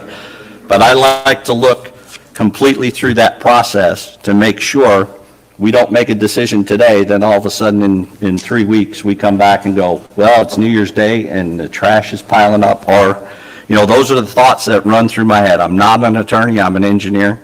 I appreciate attorneys, but as Commissioner Wright said, put them all in a room and you'll get 19 different opinions, and it comes down to either a judge or a commander or a board to make a decision. So that's the decision that's facing us today. I just want to make sure that's not to sway anyone in either direction. I hope it's not being taken that way. That is just merely explaining what's going on in my head and thinking the worst of 2 evils, if you will, because whichever decision we make today is not going to be popular. But that's why we're up here. We have to make those hard decisions, and we have to live with the consequences of those decisions. So I just, this is the only time we could talk about this as a group and with the public there. Roy, if I've misstated anything or left anything out, please, this is the time to get this out. I think you're correct. Commissioner Breach. Commissioner Cole? Thank you. Through the chair of the county administrator, I've recently asked you for a cost breakdown comparison of the 2 services that could be provided. Did you have a chance to prepare that? I do, and it's queued up in back. There are 2 slides that I can present to you that are the levels of service between the vendors. These are, Waste Pro is a permitted vendor right now. J&L is another permitted waste hauler in Santa Rosa County, a small business. And Adams Sanitation as to what they are proposing to provide to Santa Rosa County residents. Okay. So that's the level of service, and then the next slide would be a rate comparison that shows the rate offered by Adams Sanitation and the rate offered by Waste Pro. Commissioner Parker introduced earlier a question, and we did get an answer from Waste Pro. The answer from Waste Pro regarding twice weekly collection buys the current contracted 2 cans on one day would be $87.81 per quarter. So that's the monetary comparison and the service comparison. Does everybody have a chance to take a look at that? And if you would, please go back to the previous slide. Well, Mr. Boyles, is that? Well, yes, sir. No, Fair representation? We appreciate this. Wasn't published until last night. The problem is your red circle on the Waste Pro column's on the wrong line. You got to go to the footnote. You need to circle the footnote, which is $87.81 per quarter. So what they're telling you is that under their contract terms with exclusivity, they will give you a rate of $87.81 per quarter. What we're telling you is that we will offer to compete in the open market and win customers at $82.50 per quarter. And I can assure you, I don't know a lot about the trash business, but I know that you can more cost effectively provide service if everyone's forced to work with you. You don't have to listen to their complaints. You stop at every house. And so the cost model actually should bring that number substantially lower than ours. Now, note, these are not competitive bids. These are staff at the last minute scrambling to grab apples and oranges and put them in a basket so that all of you have a chance to take a look at it. If I may, Mr. Chairman. No, just a Sure. point. Tell me what you mean by apples and oranges. If Waste Pro goes to twice weekly, it's $87.81 a quarter. Your current cost is $82.50 a quarter. Yes, sir. Okay, so that's apples to apples. Well, as far as no, actually not. In Waste Pro's defense, they're going to provide a 96-gallon roll can for you to put your lawn clippings in. And at Adams Sanitation's price, we're not going to do that. Now, at my price, if the customer has a complaint, they're going to pick up the phone and they're going to call my office. And if I don't fix it, they're going to cancel me and they're going to go find somebody else. And so there are a lot of intangibles that are associated with the two different cost models, one being a subscription service and one being an exclusive service that does not allow you to compare those two models side by side on a purely cost basis. And I'll tell you, we don't compete on price. It's just not the way we do business. I didn't do it in my prior business and was pretty successful not competing on price. I don't do it in this business. We compete based upon service. If I may, Mr. Chairman, to your concern about Waste Pro walking away, I don't think they'll do that. I've watched Mr. Chancey stand up here and talk about how it's a family company and how they're committed to Santa Rosa County and how they're your partners. And I also recall that prior to the franchise period, they bought two companies, came into Santa Rosa County, and were providing service to somewhere between 12 and 15,000 customers on a subscription basis. I presume that was a business decision that they made and that they were able to make a profit doing so. I think that model can work for them just fine again, and I think their commitment to their employees is probably equal to mine. And I'll note, they got some great employees. Those are folks that live and work in your community, and I have no doubt that rather than being vindictive and pulling the plug and walking away and sending those employees home and unemployed, what they're going to do is they're going to keep those employees at work in Santa Rosa County. They might just have to sharpen their pencil a little bit. That's all. Mr. Chairman. Mr. Park. If I may too, I also want to say, I've said it before, I've said it to representatives from Waste Pro, and I alluded to it, but I'll say it to the public today, that Waste Pro, it is almost termed the waste hauler issue as a Waste Pro issue. I think it is worth stating that Waste Pro, when I said this, in my opinion, and again, I've been saying this for months, could have been handled better. Waste Pro provided the county with what county staff asked them for, and that was the once per week. County staff did that based upon what a consultant provided, which was once per week without any public input, and we approved that based on a request. So that is where I say that I'm not beating up on Waste Pro here. The decision that we're asked to make today is not, is Waste Pro good or bad? It is, should this permit be approved? And that is where I say, I think the county, a culmination of advice that we were given and actions that previous boards took, led to what was unfortunately, in my opinion, that's what I'm being told I have to vote on today because attorneys are all over the board. In my opinion, the constituents that I represent have loud and clear told me that was a mistake. And for that reason, I just wanted to air that. That was not a Waste Pro magically pulled that out of the air. That was a mistake, a culmination of mistakes that were led to from information provided to this board is the way I feel about it. So just because I know a lot of you folks, at least one fellow's got some work to go make some money, I'll make a motion and I'll ask for a second that we approve the permit for Adams Sanitation without the gross vehicle weight restriction. Mr. Chairman, Commissioner Cole. I appreciate where Commissioner Parker's at with this, but I was not finished with my comments when I yielded the floor. So, Okay, please proceed. Dan, if you could put those numbers back up, please. And the next page. All right. Does that number reflect the cost that we've added to Waste Pro for the franchise fee that will go directly to the county? Yes, sir. All right. And if you back that number out, did you happen to, can you back that out for us? It's about $2.40 would come out of that. Off the quarter? Off the quarterly, yes, sir. And I just wanted everybody to, we've heard so much about we're getting so much less for so much more. And, I kind of wanted to make sure everybody was aware that you're not getting so much less for so much more. There's an expected cost of living, cost of doing operations that goes up. You all know that. We go to the store every day and see that, so. And I agree a lot with what I heard from Commissioner Parker, and we based our opinion, based our vote on information that we were provided with from both staff and legal counsel.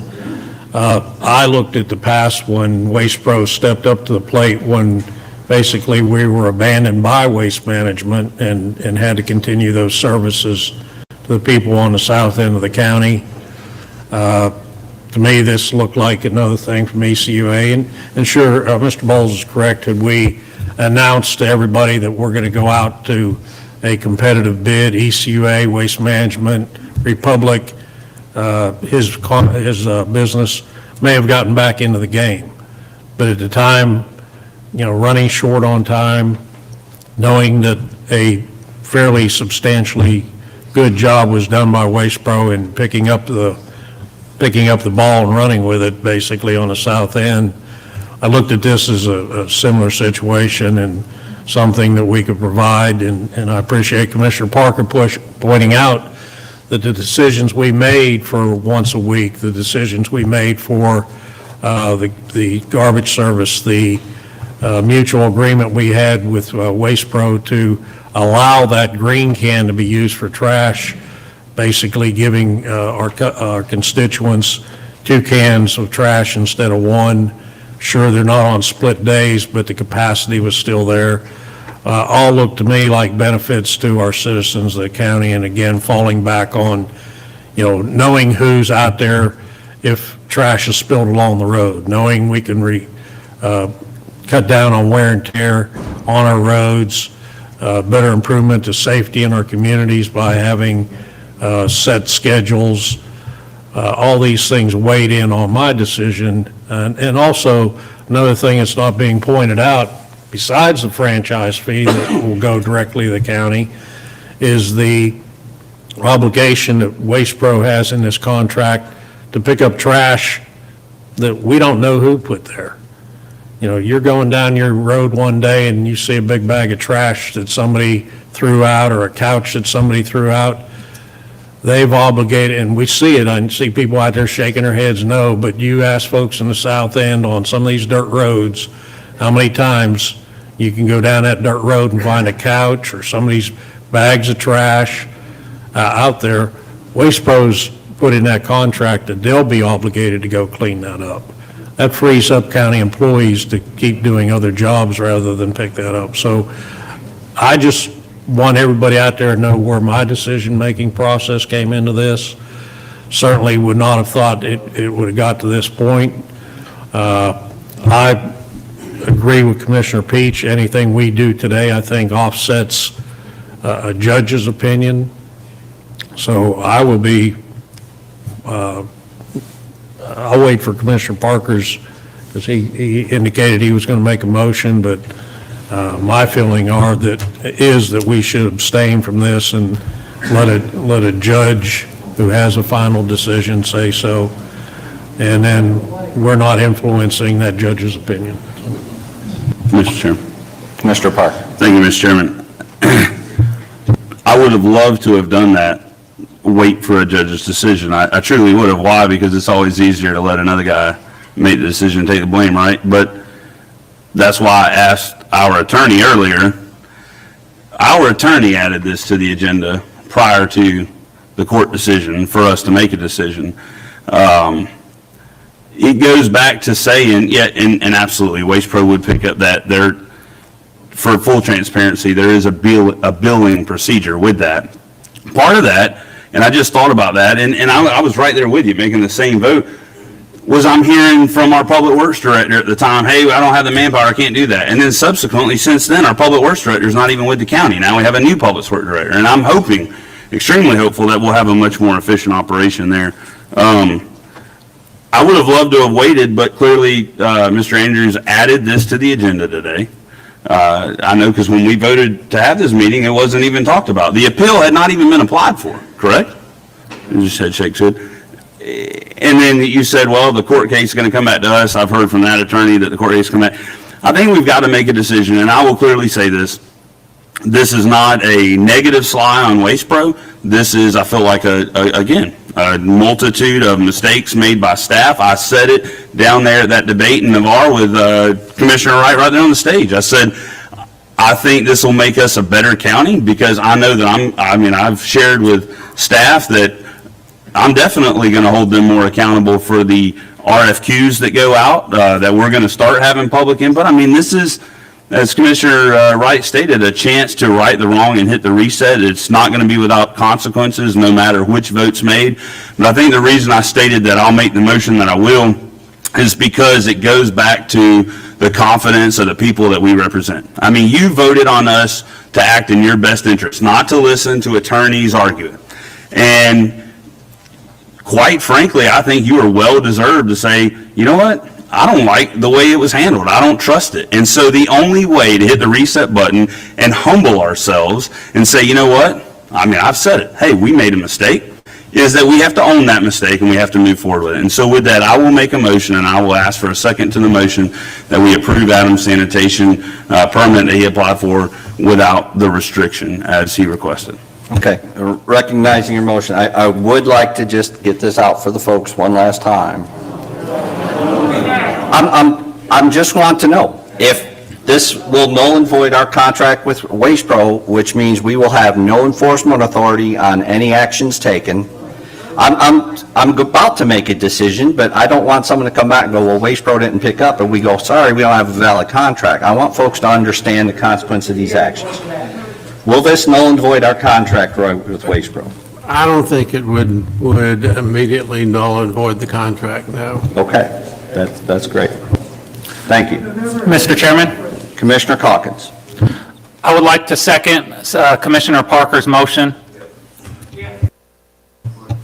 We have a motion and a second to approve the appeal for the permit to operate in Santa Rosa County by Adams Sanitation. I would like to do rather than a show of hands vote, I'll work my way down the dais and get the votes on record. Commissioner Parker. Aye. Commissioner Cole. Aye. Commissioner Calkins. Aye. Commissioner Wright. Aye. And me as the chairman, having gotten all that information out, I will concur with my fellow commissioners and vote aye.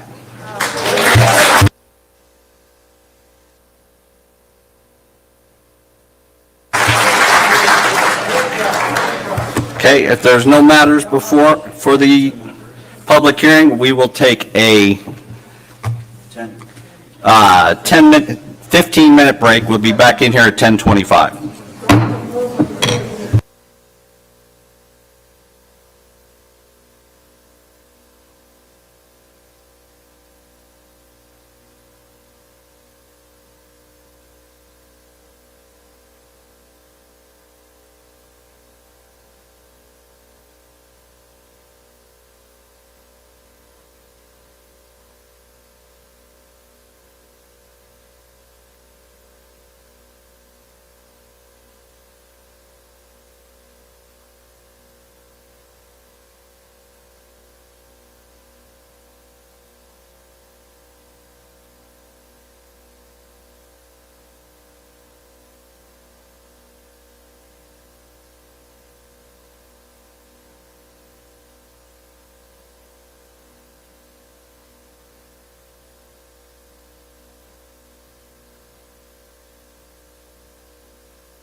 Sorry, we are back.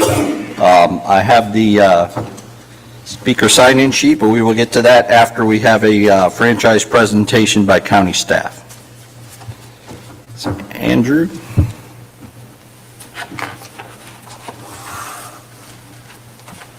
And just to set the tone, this kind of takes us through the history of why the county went to a franchise and on up through, correct, Andrew?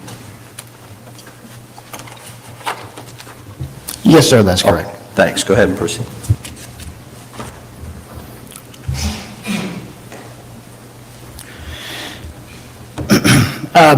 You'll have to take this information with a grain of salt now.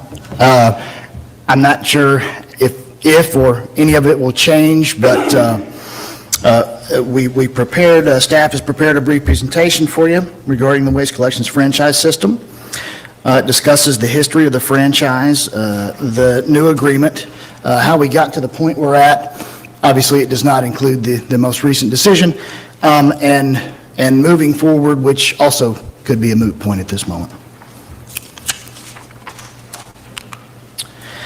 So we'll start with the franchise system history. The Waste Collections franchise system was created mostly due to the commissioners receiving a large amount of customer complaints initially from residents in South Santa Rosa County.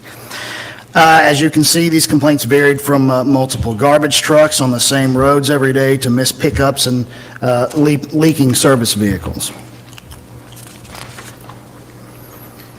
In June of 2007, a public hearing and a public notice were advertised to authorize an exclusive waste collections franchise for the south end of the county, which as depicted here is everything south of the Yellow River.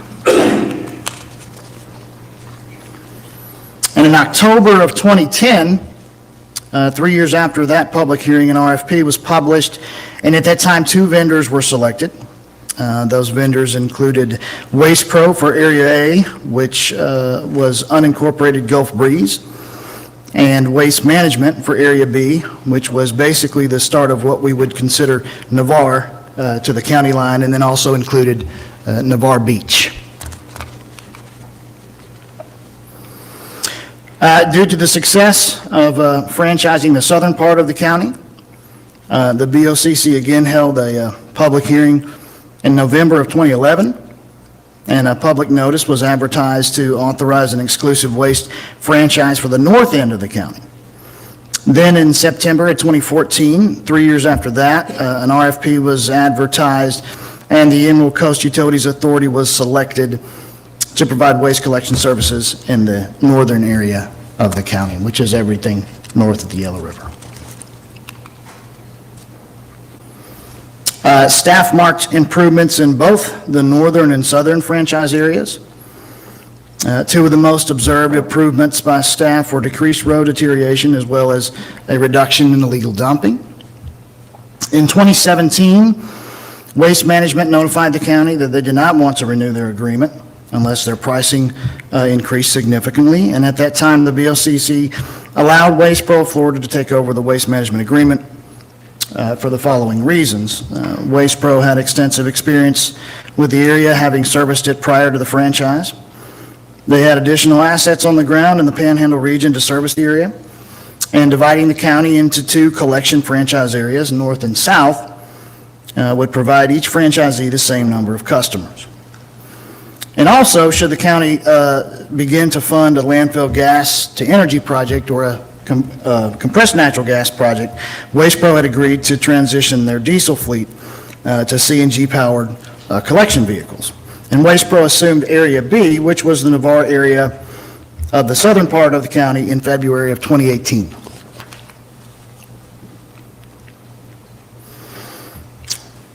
In 2019, staff began to receive an increase in complaints regarding numerous different issues. We realized that since the inception of the franchise system, that the population of our county had grown significantly. We also found that the existing agreements that were developed in 2010 were not supportive of the level of enforcement and the level of service that we wanted to make sure that our citizens received. In October of 2019, Staff asked the BOCC to approve a consultant, which was HDR Solid Waste Engineers, to assist with determining the level of service and necessary contract revisions to improve quality and compliance of the existing service. As depicted in this slide, changes and additions to the agreement included increased yard waste pickup from biweekly to weekly, continuing bulk item disposal, additional illegal dumping response, tightening contract provisions, and increasing liquidated damages for issues such as missed pickups and leaking trucks. Requiring the franchisee to fund an escrow account that the county can draw on for liquidated damages, and also increase the franchise fee to fund a waste collections enforcement division to ensure franchisees' performance. And we'll touch more on that momentarily. I think I might have backed up a slide. There we go. In addition, the new agreement requires the franchisee to provide approximately $15 million in new equipment, which includes collection vehicles and containers for the entire unincorporated franchise area. As most folks are aware, there are currently several different types of cans with different colors, different colored lids, different colored sides in all areas of the county. And the new agreement requires gray cans for garbage, brown for yard waste, and blue for recycling. Having uniform cards throughout the county should reduce confusion for residents and also the franchisee's employees during the collection process. The new agreement does specify once per week garbage pickup, which is certainly in line with our neighboring communities like Escambia County, City of Gulf Breeze, City of Pensacola, City of Mobile, and others.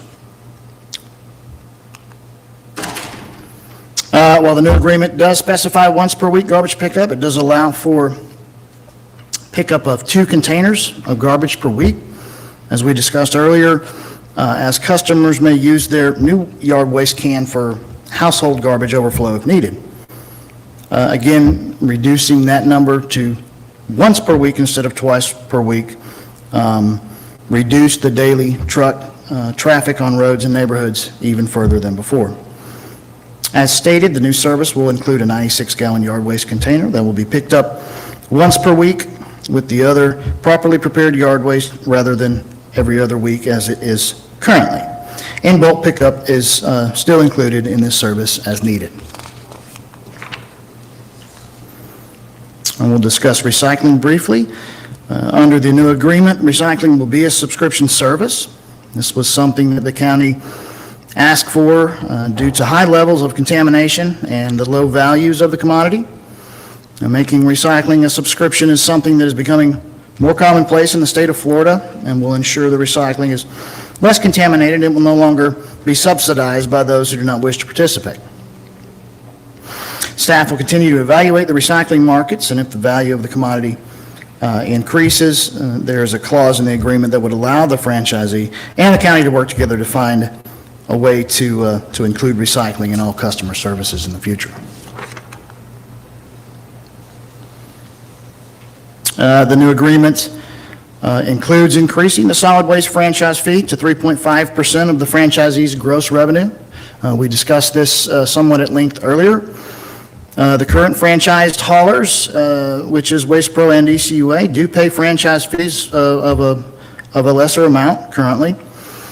Franchise fees, or sometimes they're called administrative fees, are extremely common, and they've become an industry standard as a mechanism for counties and municipalities to enforce franchise agreement guidelines. The new franchise fees were put in place specifically to support and fund a new waste franchise enforcement division.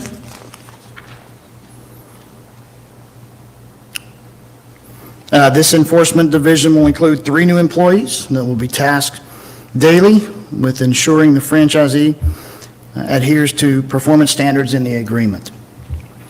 These employees will respond to and document complaints received by the county related to solid waste collections.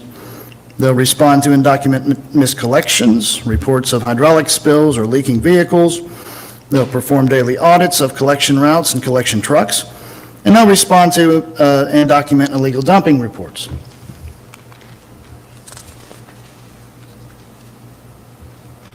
During our working with HDR, our consultant, research was conducted of surrounding counties in Florida who have waste franchise systems to ensure that Santa Rosa County was compatible as far as the level of service, the cost, enforcement levels, and franchise fee amounts.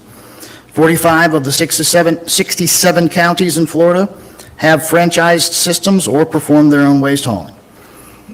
Franchise fees vary from about 0.5% to 10% of gross revenues or tipping fee receipts. And they're used primarily for enforcement of each's agreement and/or public outreach. Mr. Chairman? Oh, if I might. Sure. Andrew, we hired these people yet? Currently, we have hired a waste compliance supervisor. We have not. Just one? Yes, sir. Okay. I'm going to suggest that we hold off on any further hiring. My concern would be, and I'll ask this through the chair to Mr. Andrews, has our action today negated the contract with Waste Pro or opened the door for them to reevaluate and reoffer, make another offer? And it doesn't automatically negate the contract. It is probably a violation of the contract. Okay. And we've authorized another hauler in their exclusive franchise area. That's something that will need to be discussed and perhaps renegotiated. I don't know how the rest of the board feels, but looking at it in that aspect, there could be a reduction in the franchise fee amount, and I don't know how closely the county administrators figured that amount compared to, the cost of basically doing business, hiring other employees and, fulfilling that. So it may be an idea to tap the brakes a little bit on those hires. I'll just throw it out there. County administrator can make that decision. I got it, sir. Mr. Chairman. Just while we're on it, I will fully agree with Commissioner. I had actually wrote the same note about freezing the hiring. I don't even know if the current one that we've hired is through a temp agency or already on board. It's a county position. Yeah, so hopefully they're flexible and agile and multi-purpose. I think we could all start being a little better on that, kind of like business folks. But I would agree. I think the board probably needs to direct the county administrator at this time to suspend the hiring of the other two positions until we know the legalities on this. I saw Waste Pro leave the room. I don't know if they're even coming back, if they were going to speak today or not. But I would say that we don't need to hire them until we get there. And just since we're pumping the brakes real quick on the presentation, I saw the comparative when you mentioned the hiring the consultant, and I saw the 45 of 67 and the neighboring municipalities, and one unincorporated county. But how did they make the determination to go to once a week? Because honestly, that's how all this really started, was, hey, all right, we're going to once a week. How was that made? Was it just, well, this is what other people are doing in municipalities? Because I haven't met a citizen yet that said they were asked about it. And I think we all know that really is the issue.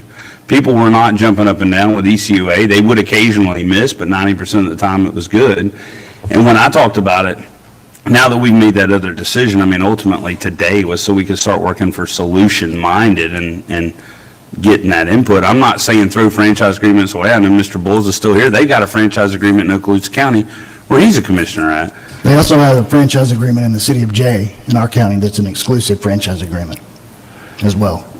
So no one in the city of Jay can operate except for Adams Sanitation.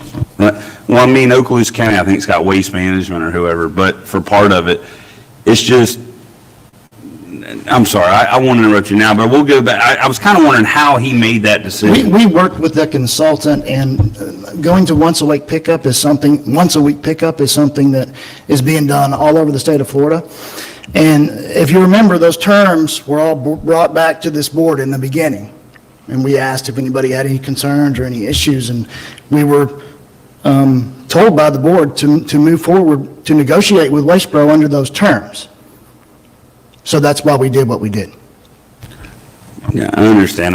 We paid that man good money to be a consultant, and I don't know who he consulted other than just telling us his opinion. That's really, quite frankly, what I was trying to get at is, how did he decide what was best for our citizens, for us to provide to go on? And I didn't know if there was any basis, but I think that ultimately is the core of how this new board or current board is going to make decisions moving forward. Is, I've said we definitely have got to work on the public input side, but that's a whole nother issue. I'll get off the top of it. Yeah, I mean, just to reiterate what Andrew said, the consultant did what we asked him, and it was brought to us as the Board of County Commissioners, and those requirements were clear. I read the whole contract when it came up, knowing those requirements were in there before we voted on it. So I don't think anything was slid through us, so I have to defend the staff on that they went out and did what they asked, they presented us the data, and we made a decision, and we own it.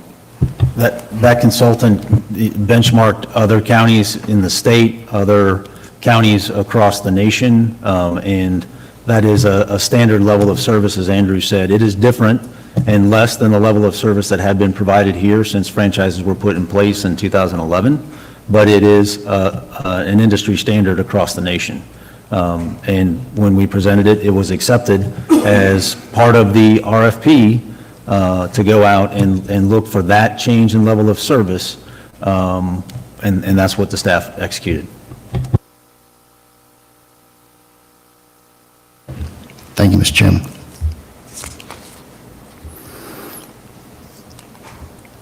So this next slide and the one after, this slide depicts the services provided by the franchisee as of January 1 in the north end and as of April 1 in the south end.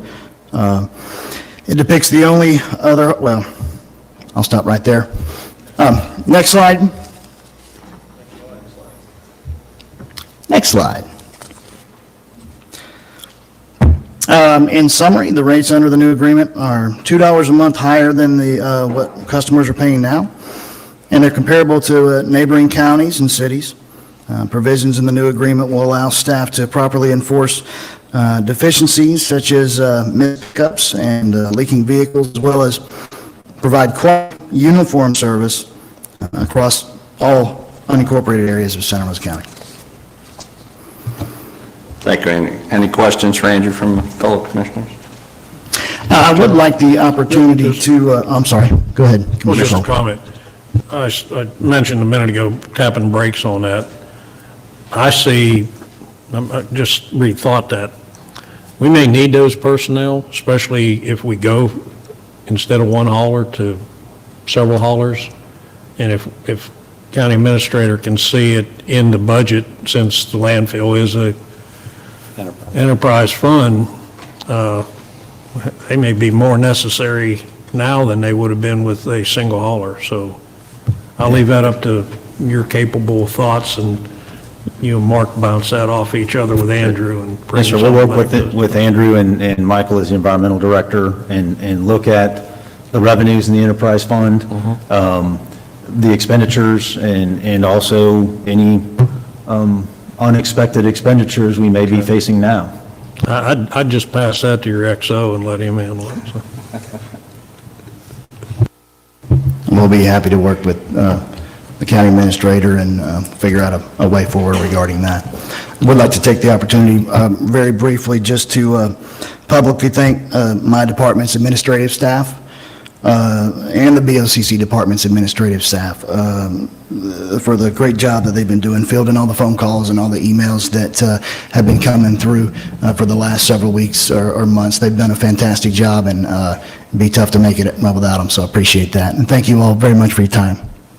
Mr. Cole? Thank you, Mr. Chairman. And Andrew, whatever means you have, staff, PIO, we need to make it loud and clear out there to the citizens of the county that if you do not want Waste Pro in the north end of the county, notify them, notify us that you don't want their waste can, because if not, you're going to get a Waste Pro can. And that's... Notify them, sir. You have to contact Notify Waste Waste Pro. Pro? You have to contact Yes, Waste Pro. the customer would have to notify Waste Pro to make sure they do not receive We can't do a can. robocall to get that taken care of. Waste Pro has that capability. Okay. All right. Thank you. All right. Andrew, I just want to thank you. I mean, I see all the emails you get and the response to complaints and customer issues, and everyone I see that you deal with is more than pleased with your performance and appreciate your feedback. So you give credit to your staff, but it starts with you and trickles down and up. So thank you for what you do for us. Thank you, Mr. Chairman. Mr. Chairman. Mr. Parker. I want to take a moment, too. I know I've probably told Andrew, but I will publicly say this man, he's right there with the tongue lashing with us, and I appreciate your professionalism throughout it. As I've stated before, and I've stated it publicly, and then I've stated it today from the dais, I am not the guy. I will say, yes, I think there is a culmination of mistakes that were made that led to a vote that I made that was a mistake, but I own that. That's not a slam on any personality. That is I think this process is ultimately going to make this county better. I think that we will go back through our procurement things and relook at those. We will definitely be looking at, some things on how we do business as far as advice that we're going to require getting to those. And I know one of those that I'm going to advocate for a lot more is public input. And so that wasn't a sly on you or the staff. As far as a personality, that look, we're all in this together. And when I say we all, that's everybody sitting out here. That was the big thing today. It's not me versus the public. We serve at their pleasure, and I know staff serves at this board's pleasure. And so we obviously want to demand the highest level of professionalism and advice, because we rely on departments like you and these consultants and all. So I didn't want you to take those comments the wrong way. I think we can absolutely all do a better job, and the minute I quit believing that, I definitely need to pack up and go home. Thank you, Commissioner Parker. I appreciate those comments, and I can assure you that our department will continue to do the best that we can. Thank you. Awesome. Thank you, Andrew. Okay, let's move into public forum. I have a couple of pages here. I'm not sure if everyone's still here, so I'm going to go down in the order that folks signed in. When you come up, if you would state your name and address for the record. I would ask if it pertains to the decision that was made in the hearing. That decision's made. You're always still free to speak, but in the light of trying to get folks moving or back to work or home, we'll move as quick as possible, but we still will hear from everyone who wants to be heard. Mr. Chairman. Yes. Just one thing, before we move off that agenda item, could we, I think still the heart of the meeting, would you mind if we directed staff so that there is some clarity in my mind to go back and talk with Waste Pro? Obviously, like I said, the representatives that were here today, I saw them leave during the break. We still need to know moving forward. Do you have those citizens that have slipped through the crack? And I'll raise the hand like me and my wife. I've been told by citizens that some of y'all have received letters from Waste Pro. I never got one. And so I asked the Waste Pro representative, and evidently I wasn't on the customer list, but I can assure you that ECUA picks up my garbage and takes my payment. So the public, I guess, just could we direct staff to get with Waste Pro? And now December 10th, I don't know what it looks like moving forward, but I think this board still needs to know, because the problem is when people email us tonight or tomorrow and says, well, now what do I do? Who do I go with? Well, I mean, now we're saying that there's two people with permits, hey, you choose. I'm assuming there may be other companies that apply for permits. I'm assuming Waste Pro, has been indicated there might be some issues. I think now is where, as one board member, I'm going to say I'm relying on my staff to come back with hopefully a host of possibilities and resolutions and a volume of, here are your options, because clearly I'm sure Waste Pro is going to have some discussions, and I think we need to talk about it at the next meeting just so we can answer those citizens' questions, because I assure y'all now you're going to start getting plenty of emails and people are going to want to know, what does this mean? That's a great point, Mr. Parker. And just one thing I had written down here, you reminded me to bring up. Prior to this meeting, it was agreed to by this board and Waste Pro, and they're in the process of sending letters out to the south end of the county, which includes Commissioner Wright's and my districts, that this new contract Andrew just went over does not take effect till 1 April of 2021. So between now and 1 April 2021, the price stays the same as it is today. The service stays the same as it is today until 1 April. So that's a promise we made to those folks through this board. So I'm looking, since I've repeated that from the staff and Waste Pro, that we're going to still honor that.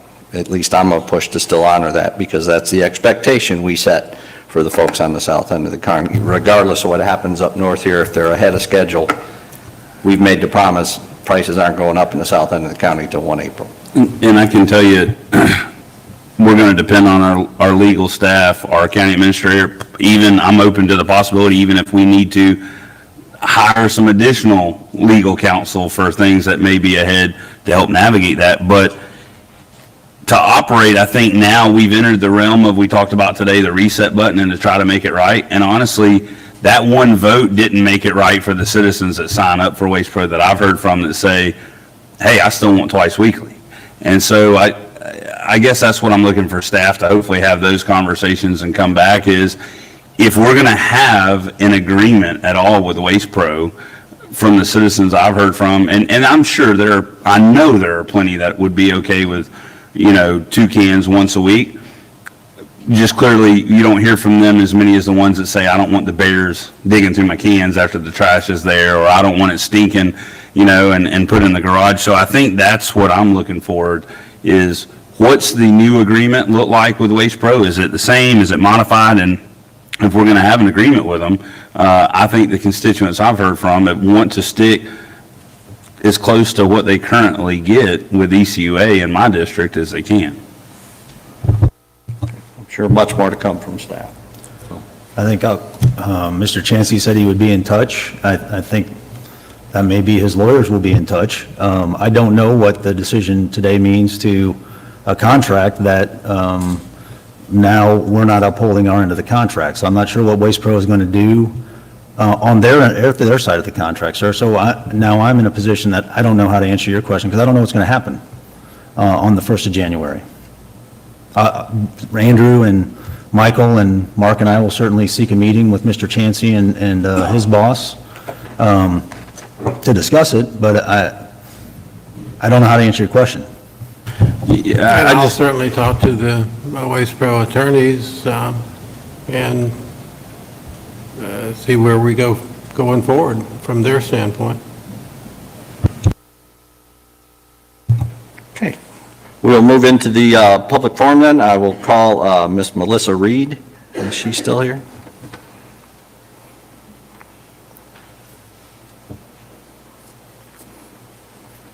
If you just hit that button to turn the light on, speak. There you go. Hi, I'm Melissa Reed. I'm at 3355 Silkwood Lane in Pace. Probably one of the most undisputed areas of contention, because I live right there at 5 Points. And my main concern that I had with Waste Pro is I had their service before, and I live on a cul-de-sac in Autumn Run. Those trucks cannot turn around in my cul-de-sac, and their drivers refuse to get out and move the cans out to collect it. So oftentimes I would miss pickup, and their main concern was, well, there were people parked in the cul-de-sac. They didn't call, they didn't report it, so oftentimes my neighbors prevented me from getting garbage service, and to the point that I had maggots growing in my garbage. And having 2 cans once a week, I right now have recyclables and I have garbage. And oftentimes, they have to get out and move them, because I only have a single driveway, all my neighbors have a single driveway, and we're all putting out multiple cans. In fact, most of my neighbors put them in front of my yard, because that's the only way they can turn to pick up their garbage can. And we still have debris from Sally on our street. In fact, they came out 2 weeks ago and finally moved it from my small little, I probably have 15 feet or less, where I had debris, and I've lost 3 trees. And I had to start putting it across in front of a neighbor's yard. I mean, we still have so much debris. And now to try and put multiple garbage cans out for one service once a week, I don't know if that's going to be doable, especially, I live on a 1/4 acre lot. Most of your newer constructions are smaller than that. Are they going to be able to turn around and pick up multiple garbage cans at one pass? The quick answer to that, Melissa, is now you have a choice. If you're unhappy with Waste Pro, there's another contender out there that you're free to make your choice with and work with them. We have, with the new contract, we'll have, if we still have a contract, have enforcement actions to prevent those things and fine them for that mistake. If you make choices that aren't under contract with the county, that'll become between you and the hauler, which would be Mr. Boyles right now. So that's kind of where we're at, and that was the decision that was made. You have choices right now as far as the debris. Our folks are listening, so they'll make sure the debris hauler gets out there to make sure all that storm debris is picked up in the second or third pass before it's We complete. haven't had one. Okay, if you haven't had one, then... We haven't had one pass. They came and collected it and consolidated it, but we have not had a single pass to pick up our Sally debris. That man on my far left just wrote that down, and he will make sure that gets attention. Because, I still have debris in my backyard that I have nowhere to put because they've consolidated it. So, I would like to get that out. Yep, you will get your 3 passes. That's the guarantee we have from the county, and Mr. Murray will make sure that happens. Okay. Okay? And If you don't mind, just since she's in my district, and I'm going to ask you a question, this is sort of off the cuff, but it's because, quite frankly, you do have the benefit, I'm always learning, but these 2 gentlemen too, I think, need to get as much information moving forward as we direct staff to come back. Are your thoughts that if you had basically the same level of service that you have now with ECUA, that would be okay? Or do you like the idea of just no franchise agreements altogether? Because quite frankly, I think that's one of the options that our staff will be obligated to, probably between now and December 10th, come back to us with. This board's got to make the decision, are we just getting out of regulating trash altogether? And I know there's a lot of valid reasons. That wouldn't break my heart, because when I ran for office, it was mainly about traffic and sports fields. It was not so that I could get emails, just like I've sent to Andrew that said, haven't I, Andrew? I've sent him emails, hey, ECUA didn't pick up mine and my neighbor's garbage today. And that's not why I ran for office. But what are your thoughts on that? You're a district constituent. You came up here to say that you're worried about it, but where do you think moving forward? Do you want to see us have any sort of contract regulation at all, or you just pick whatever company you're happy with? I like having the idea of one service, because I do think that having those big trucks on the road, they impact it. Because in fact, I'm in Autumn Run.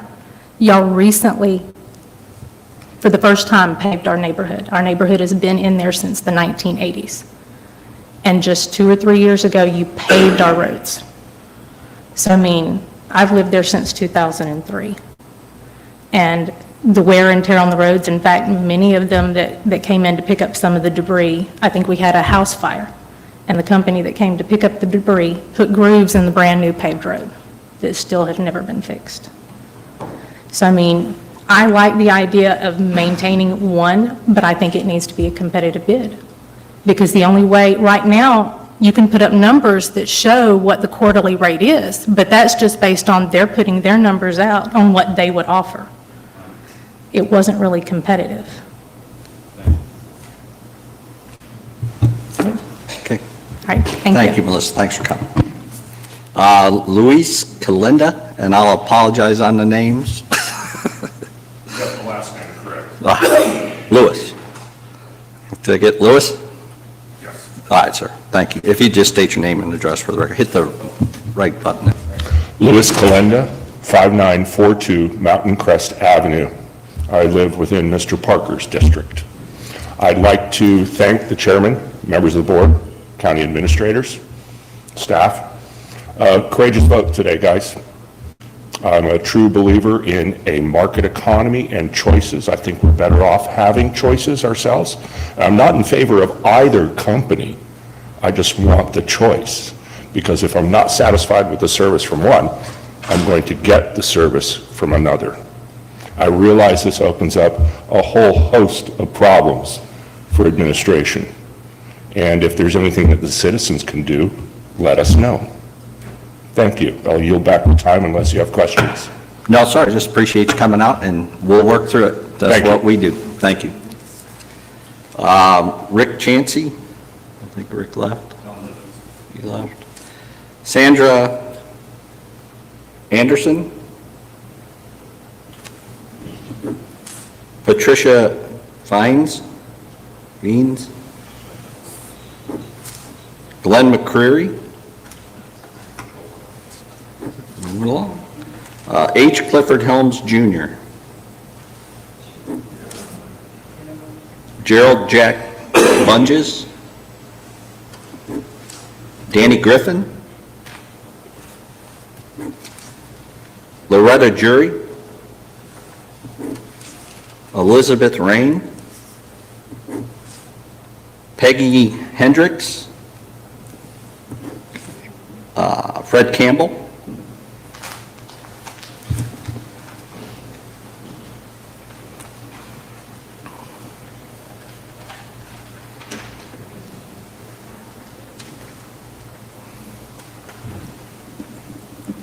All right, so the mic's already on, so you could just state your name and address. That'd be great. Well, my name is Fred Campbell. I'm with the Hickory Shores Homeowners Association of South Santa Rosa. 2/3 of all the questions I had have already been answered, but I would like to make a couple of comments because y'all are covered and evidently a lot of other people have already complained.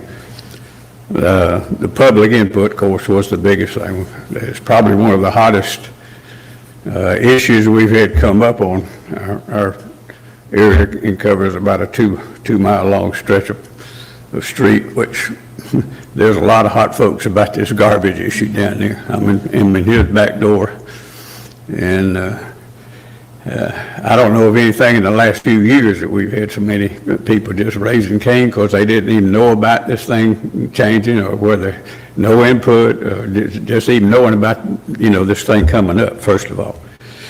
The only thing I've got left to say that you've already heard was all about the trucks. They probably got 10 gallons of hydraulic fluid all over Hickory Shores Boulevard in the last year or two. I don't know if this is new management from what they said. I do see some new trucks, and the trucks were terrible. The thing that concerns us, one thing is the previous manager came down and promised us, the moon, how good everything was going to be. Well, that didn't happen, and then you called to complain or make suggestions to do anything, and they tell you to get back with you and never got back with you. I've even had to call the home office down outside of Miami a couple of times, and they said, well, they're going through some management issues, and this seems like the thing that keeps coming up. They got management issues and they got truck issues. So I hope whatever y'all do this time, which I'm not here to pro or con, but I think you need to put some teeth, or I think if previous gentleman over here, y'all got some things that you need to really enforce and have put in your deal that you expect them to do.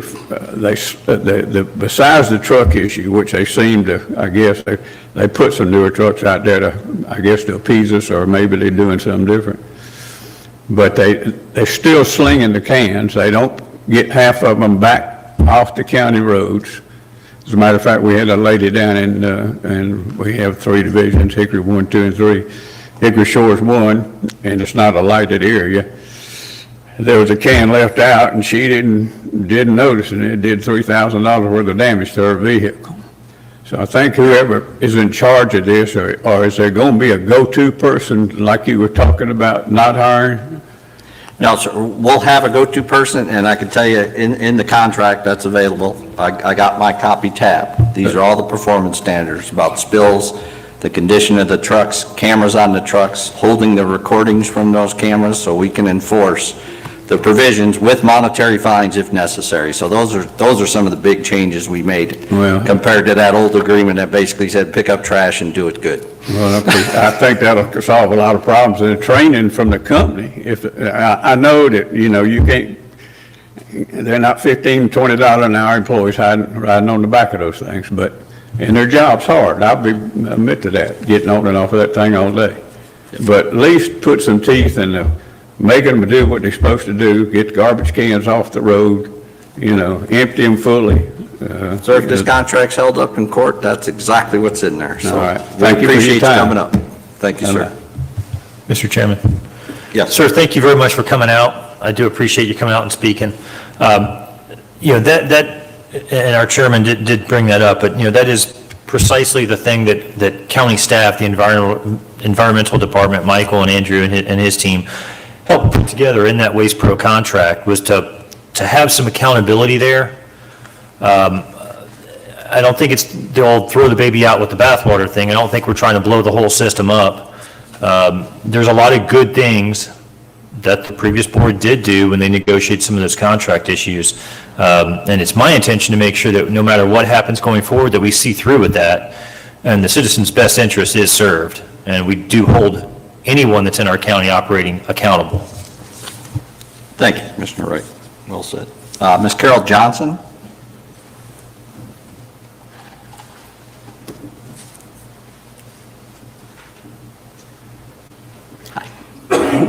Carol Johnson, 5610 Rosedale Court, Milton. I appreciate you allowing me to talk, and I appreciate the work that all of you do, including yourselves. My issue right now, and I'm not really sure how to say it, it's just that, to be blunt, is I'm hearing litigation problems. And when I hear that, I realize that whichever way it goes, whichever person wins, the people will be paying for it, whether it be in taxes or however it's going to be paid. It's going to be paid by us. I'm just hoping that everyone here learned a lesson from this, because I don't believe you had the constituents' heart. I don't think you had our interest. I think you knew people for coming in, and I hope that everybody will start listening to the new people, and I think they have some great ideas.